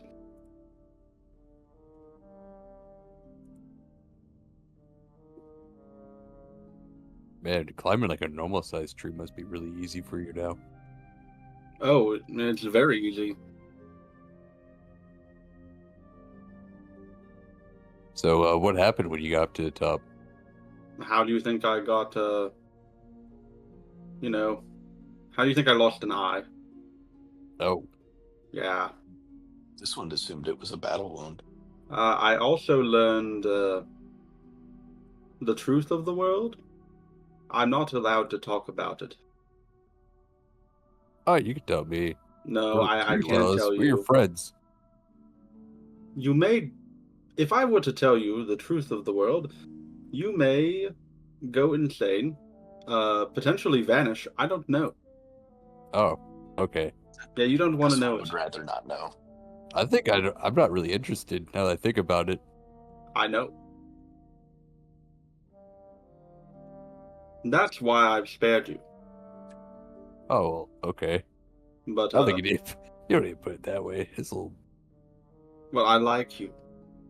And shucks. sometimes I will tell people if I want them to go insane. Maybe we should do that to the dragon we have to kill.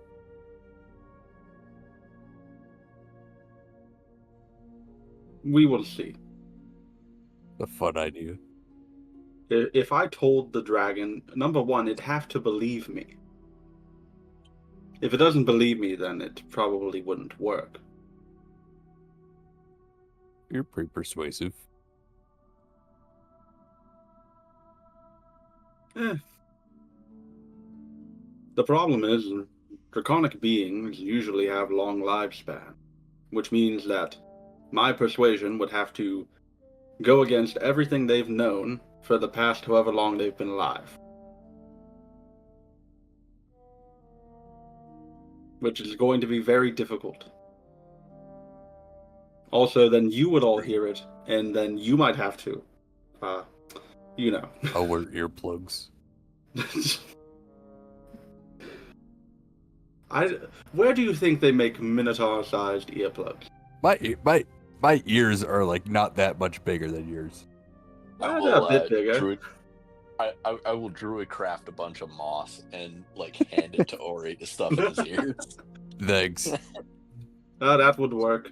I'm still probably not going to tell the dragon, but it is a good idea.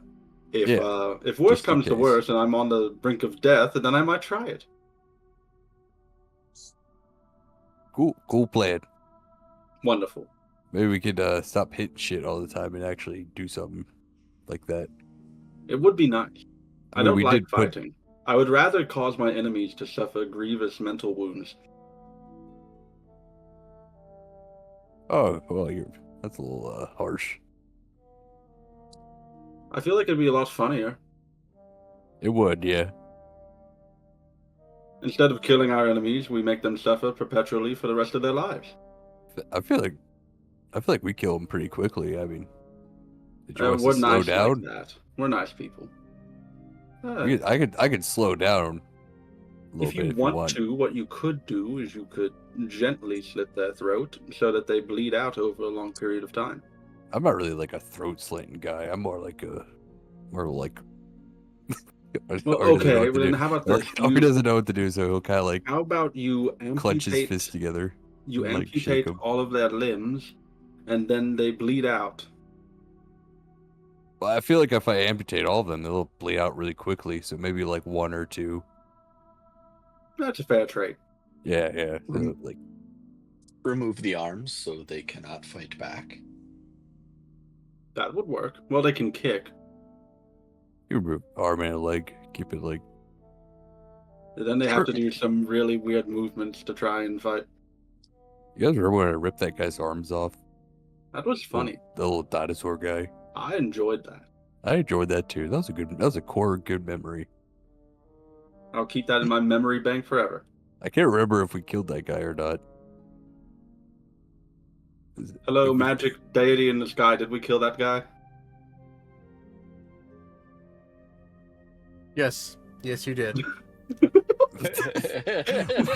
or he looks at Zach sitting on the director's chair. Thanks. Yeah, you killed him, and then Zane grabbed a Revivify coin, brought him back to life. He grew his arms back, then he ripped his arms off again, and then killed him again. Oh, okay. I knew we brought him back. I just don't remember. Those were great times. If we killed him again. Yeah, those are... Oh, Elka, nice lady said no.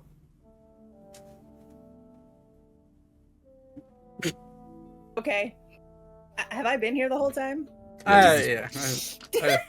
I would assume you've just been standing here silently.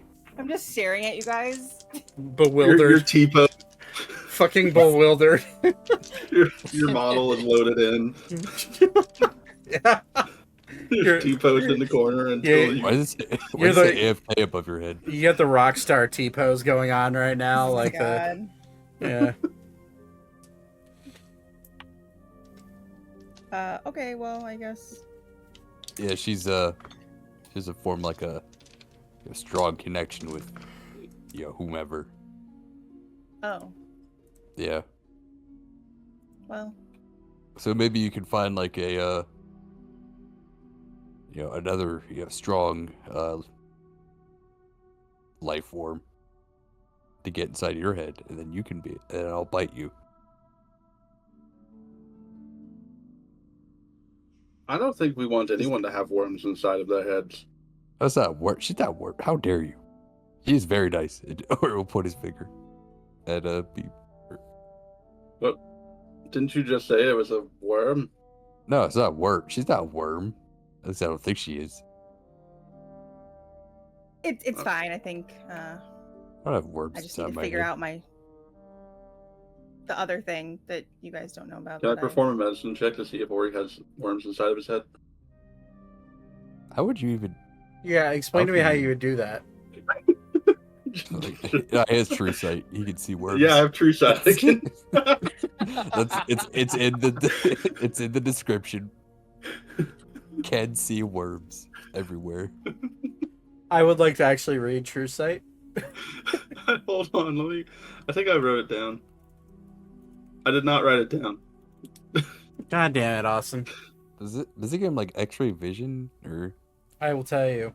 It does not give me X-ray vision, I think. The spell gives a willing creature that you touch the ability to see things that as they actually are. For the duration, the creature has True Sight. This creature can notice secret doors hidden by magic. You can see into the ethereal plane, all out to a range of 120 feet. You can also see things that are invisible invisible via magic or invisible to the naked eye. You know what? Fuck it. Roll a medicine check. Anyway, wait a minute. I don't think it's a good idea. 6. You don't see shit. All right, Ori. It looks like you're fine. No worms in your head. You didn't see anything scary because there's a scary. You did see something. There. You did see something wiggling around in there though, and you don't know what that was. Yeah, there was like a little. There was something wiggling in there. That's my brain. Oh, it's your brain. Is your brainstem that small? Perhaps it was Malor. Oh, what Malor's we could just do waving is at you. We could hold your head up very close to a fire, and then try to smoke them out. Oh my god. Yeah, I don't think that's gonna work. I'll produce flame in my hand. Yeah, put it that way. That's not gonna work. Or just step back. What we'll do is we'll put a big rag, a wet rag, in your mouth. We'll put 2 nose plugs in, and we'll put the flame to one of your ears. So the only place he can go is out the other end. So he has to go out the ear. I would think out. Yeah, if something was in my head physically, I would think I would work anyway. It might. You never know. I'd rather not know. Can I perform a medicine check to see if that would even work? It's like some witch doctor, not witch doctor, but voodoo shit. Sure. Voodoo, why not? It's like the equivalent of putting leeches on someone. 16. What was even the question? The question was, could I theoretically smoke out a worm or whatever the fuck it is from his head by closing off all holes but 2, those being his ears, and then having the smoke go in one ear and try to smoke it out the other direction? I ain't no medical professional, but I'm not one either, but something tells me smoke directly to the brain, regardless of what's in the brain, will probably kill him. You have Ori like a seizure or something. Oh my. Oh my! I just facepalmed so hard. No, I know it wouldn't work. I know. Okay. Just silly question. Getting back on rails for half a second here. Please, thank you. You know what? Let's do it. Let's try it. Let's try it down. God damn it.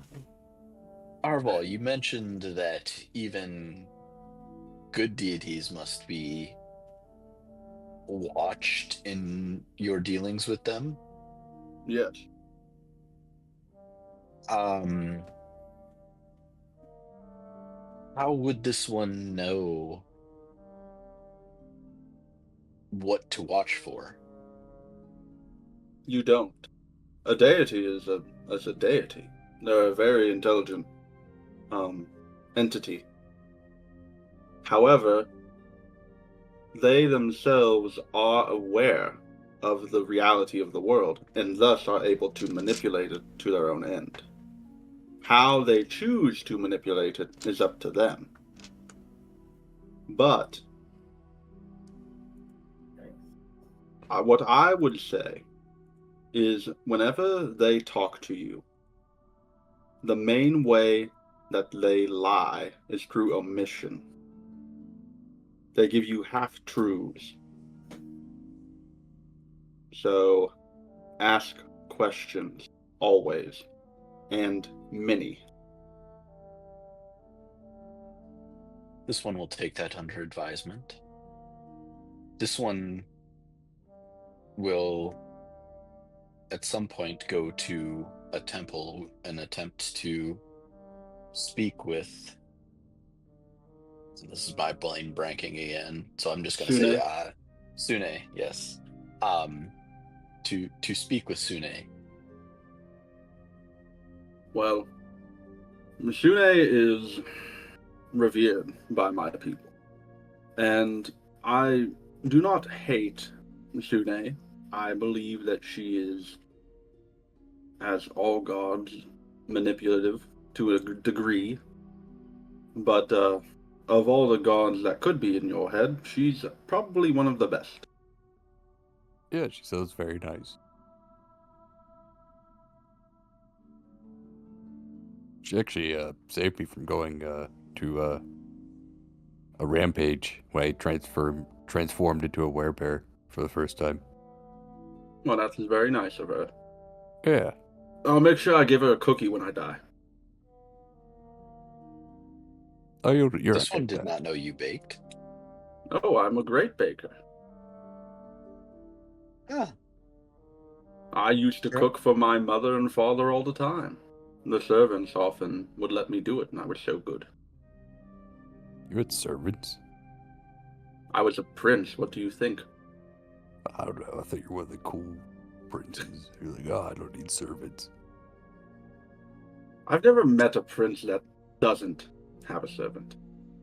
Yeah, I'm something of a prince myself. Literally just my father envision was that the scene. my father was the head of the tribe. I guess that would technically make me a prince. I believe in a way. The crown chief. Yeah, I don't something like know. that. Well, good for you. If I was as strong as you, I probably wouldn't need a servant. Ever. Yeah, we have servants. We just had friends. I mean, I was friendly with all my servants. I didn't beat them mercilessly. No, it's like that. I'm not going to get into it. I disagree with the... You're doing an insight check to see if I was actually nice to them. I would roll... Actually, I'm going to roll one, too. Sure, go ahead. That's a good idea. We were hard to gauge. Yep. Yeah. That's a 5. Hard to gauge. He could be telling the truth, man. I mean, I'll tell you, like, above board, he is telling the truth. Fair. That just seemed like the kind of thing that Weaver would, like, split-second focus in on to see if you were telling the truth or not. And if he can't tell like this is built off of all doesn't of really care. Yeah. This is built off of all the talk Arvel has made about torturing people. Oh my god. Oh, I mean, I don't know. Saying someone belongs to you sounds kind of fucked up. They don't belong to me. They choose. Oh, you're saying they're your servants. You don't think that doesn't sound bad? Yes, but they choose to be. They're given a wage. They're given a place to stay. They can leave at any time. Okay, that's not as bad. That's not too bad. It's like a job. Yeah, yes, it's a job. It's like a butler or a maid. I know. I'm just saying, like, they're not slaves. Like, yeah, my servant. Put up quotation marks. It sounds a bit. Well, what do you call the person who cuts your hair? Mom. I meant, like, do you call it my barber? Do you own your barber? Weaver takes his turban off. This one has no hair. Yeah, he doesn't have to go to a barber. He has a. Do you have a shiner? You shined your head. No, this one wears his turban. When's the last time you shined your head? This one has never shined his head. Oh, okay. I don't know. Does it not get a scaly up there? I kind of rub my head and whatever. It's almost like really bad dandruff. Don't you have scales? That was. I do. Joke. Yeah. Yeah. Do you shit? Do you shed? I've never seen you. I thought you said shit, and I was like, what? I was like, wait, what? Do you? You know, Reaver. I've never seen you shit before.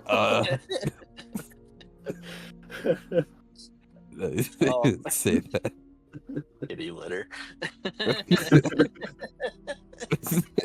He just goes behind a rock like a turtle in like an enclosure.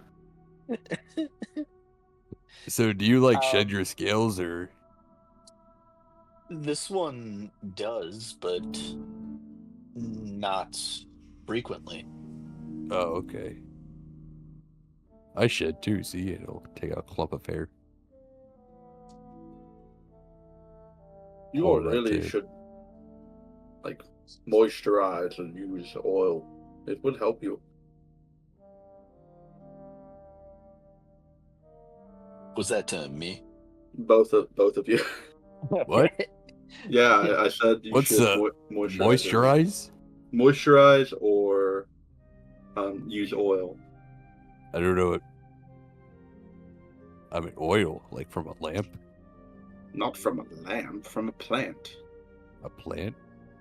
Yes. I've never heard of such a thing. This one would not waste the water. I think bathing is enough, and I bathe as much as a normal person. I'm just saying it would help you all. You know what? I feel like we should move on. I mean, if it bothers you, I could No, go no. you. I'm just trying to help you. I know. From shedding. I just want you to be like. I mean, I don't mind the shit, but if you do, I don't want you to be uncomfortable around me. I'm not uncomfortable with it. He was just swimming in the river last night, so I think that helped a lot.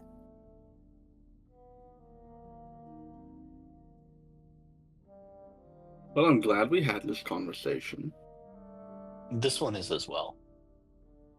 But the moisturizing or the other important stuff? A bit of everything. Okay. I am going to prepare the things in my room for our next lovely little adventure. You guys will see me turn to a werebear again?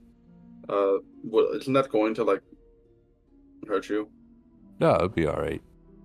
Oh, so you can control it now? Yeah. Oh, this lovely. one would suggest saving that. Roll a deception check. But... Yeah, I would save that for a momentous occasion, like busting into the room that Anda and the Queen are in as a surprise. Oh, that's a good idea. Hey, remember when I was turned big? I could be turned big in that form and be like bigger. What if I polymorphed you into an even bigger werebear? Or werebull? Can you do that? Theoretically. I mean, you could just make me. Can you make me bigger? I could make you look extremely scary. What if I polymorphed you into a skeletonized version? Oh, that'd be so cool. Made for the Halloween special.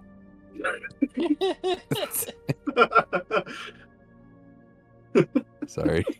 Where the heck is enlarge reduce? Am I blind? That would definitely scare and the Queen. I think it's a brilliant idea. I think it'd be a funny prank. Oh no. Okay, 41 points of psychic damage. I'm for real this time. Okay, I don't do it that much. All right. I don't do it that much. Some deity from outside of the world flicks Ori on the head really hard. Yeah, just whack.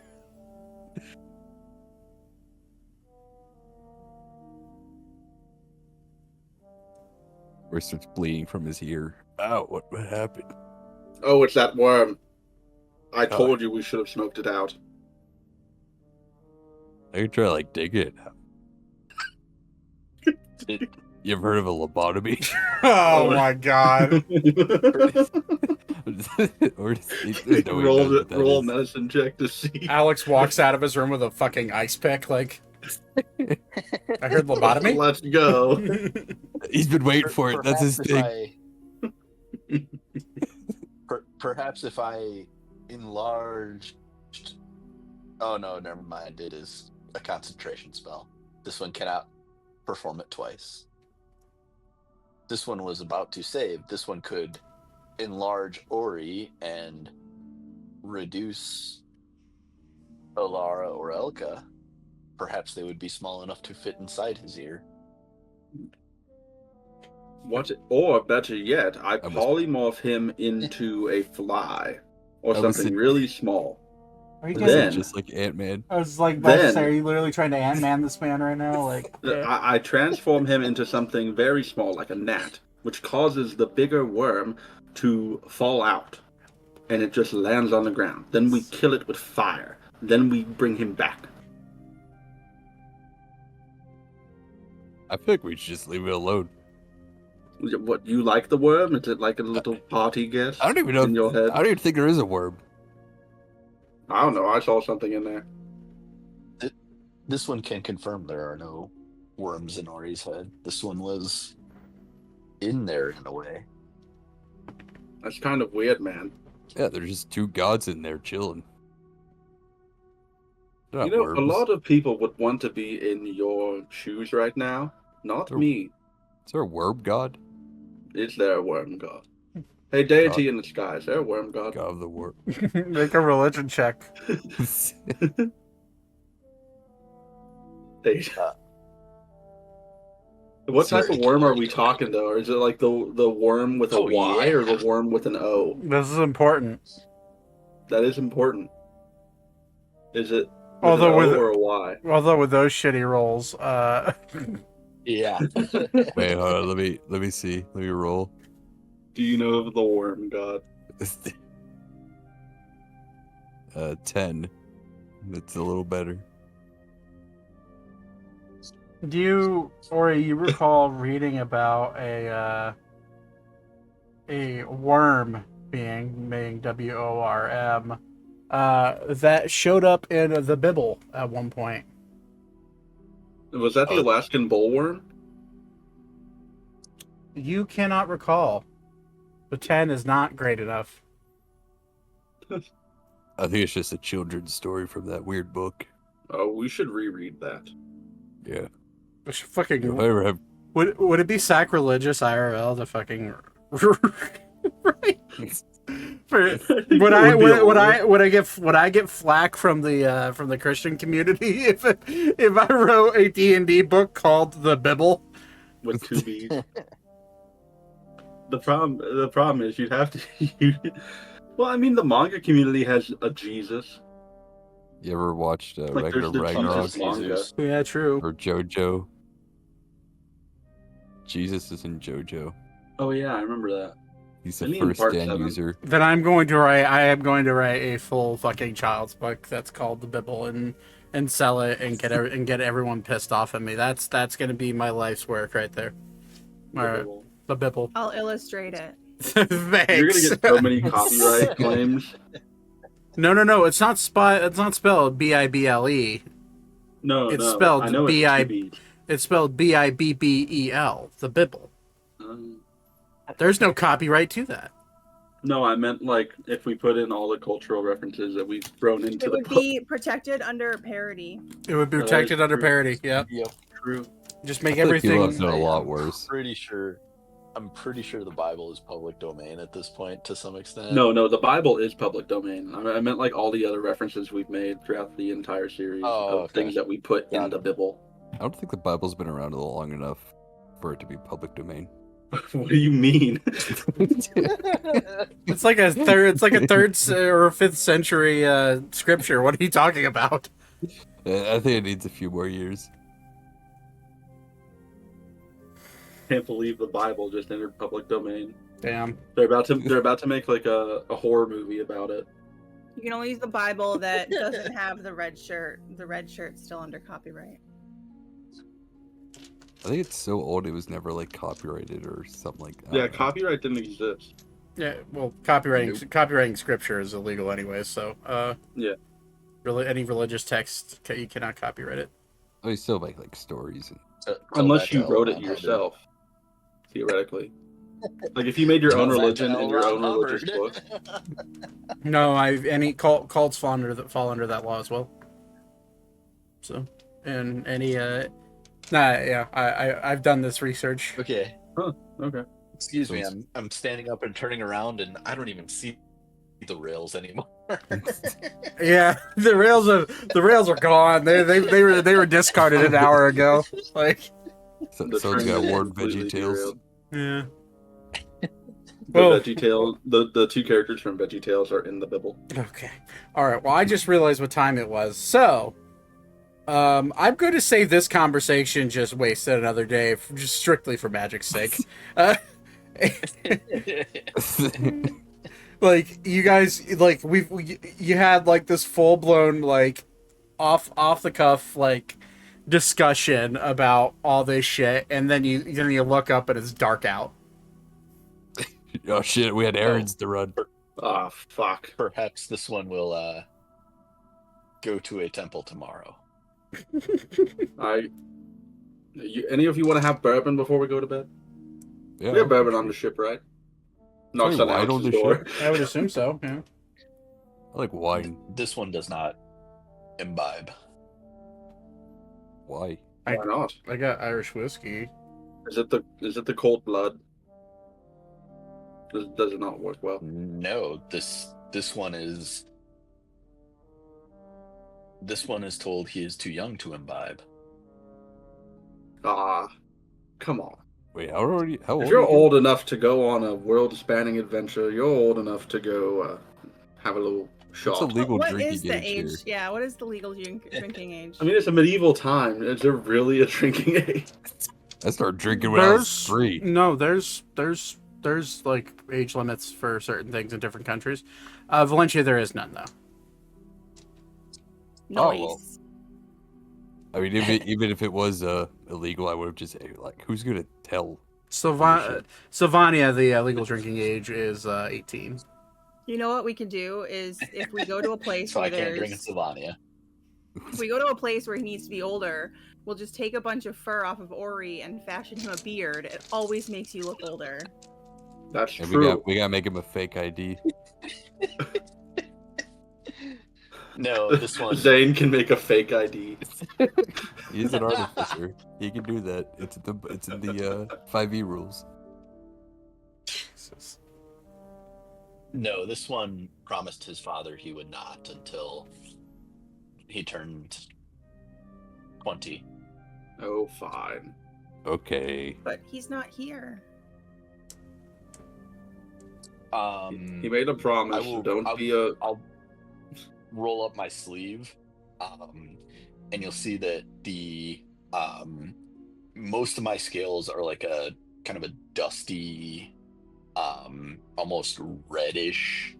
But I'll roll up my sleeve and you'll see more of a green color, and I'll say he is here in some capacity.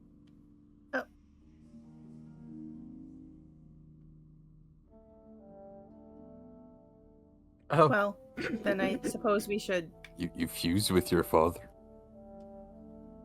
No, this one met with him at some point when we were all in a dream state of sorts.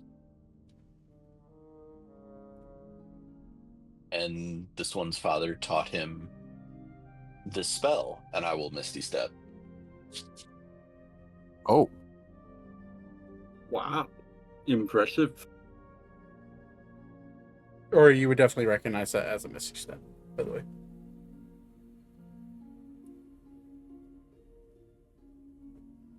Neat. Which is normally not something that this one would have learned, but it is now. And I will say, it is definitely very different because all of Weber's magic starts out from some sort of fire. But this, it was like a quote unquote traditional Misty Step. Like it was just a puff of mist. There wasn't any fire to be had.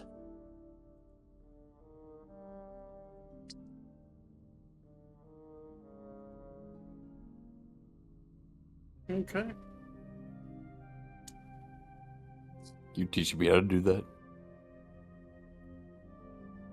This one does not think so.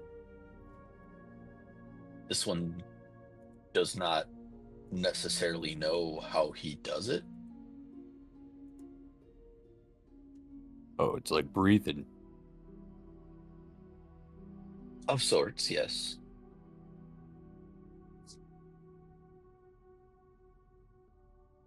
So you can't drink. But what about hard drugs? That's still imbibing. This one has no interest. What, you promise your dad to not do hard drugs when he's not around, or? No, this one just has no interest. Oh, okay. Me neither, I was just wondering. I don't even know if we can get that here. I'll just shrug.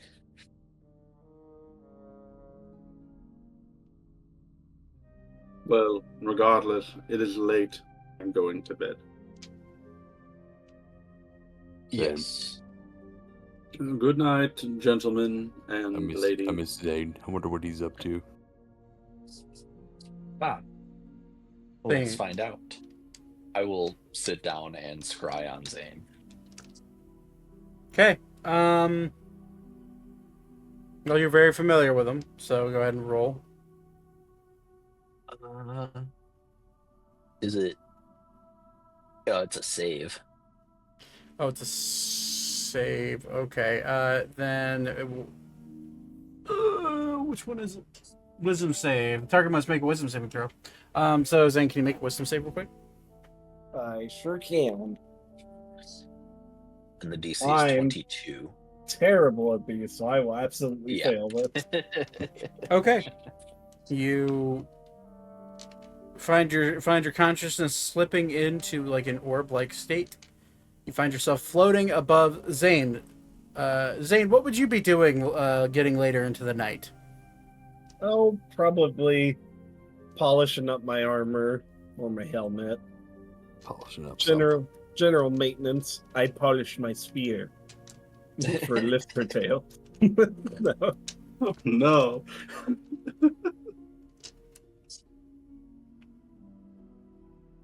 I'll go ahead and relay that to everybody else.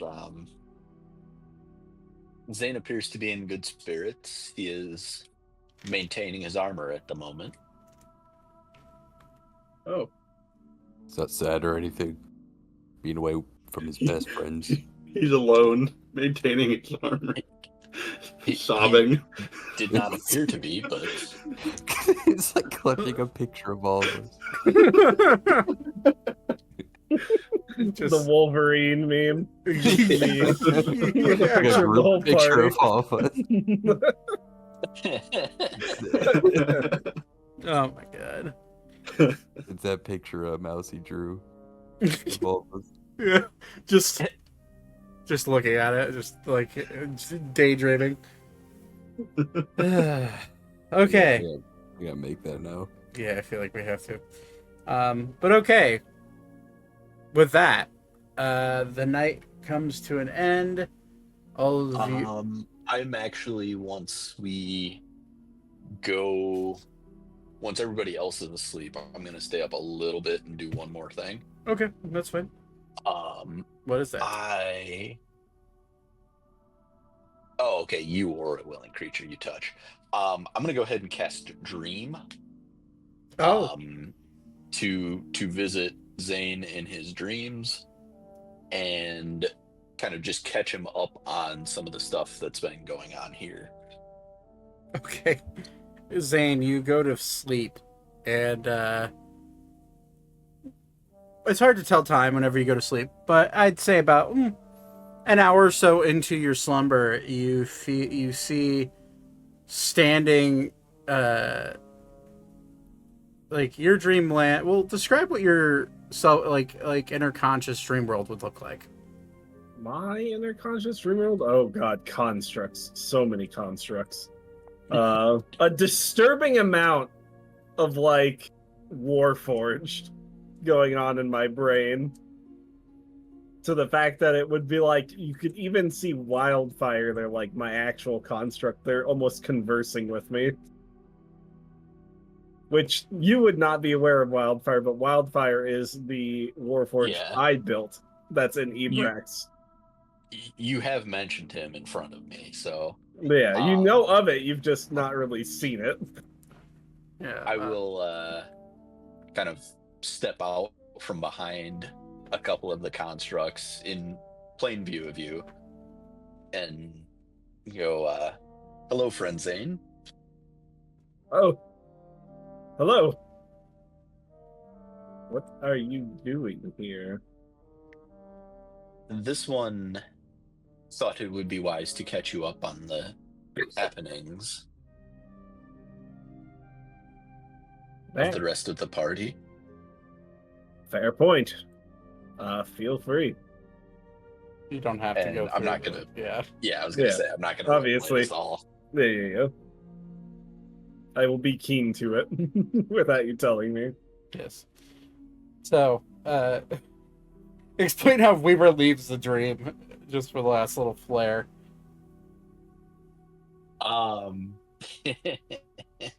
Well, all his magic does come from fire, so to speak. So, just to kind of, once the goodbyes are said, and I'll actually ask if any of the Warforged have any special significance or anything like that. I will Maybe catch him up on wildfire being the most significant one, and the reason being that it's created by me, of me, and it will be there after I am gone from this world. I will greet wildfire, kind of wonder to myself if this is actually going to be any sort of helpful in the off chance that he has to come meet the party or anything like that. I'll explain. It will be very important if this person comes to meet the party, because that will mean I'm dead, and it's there to avenge me in whatever capacity that means.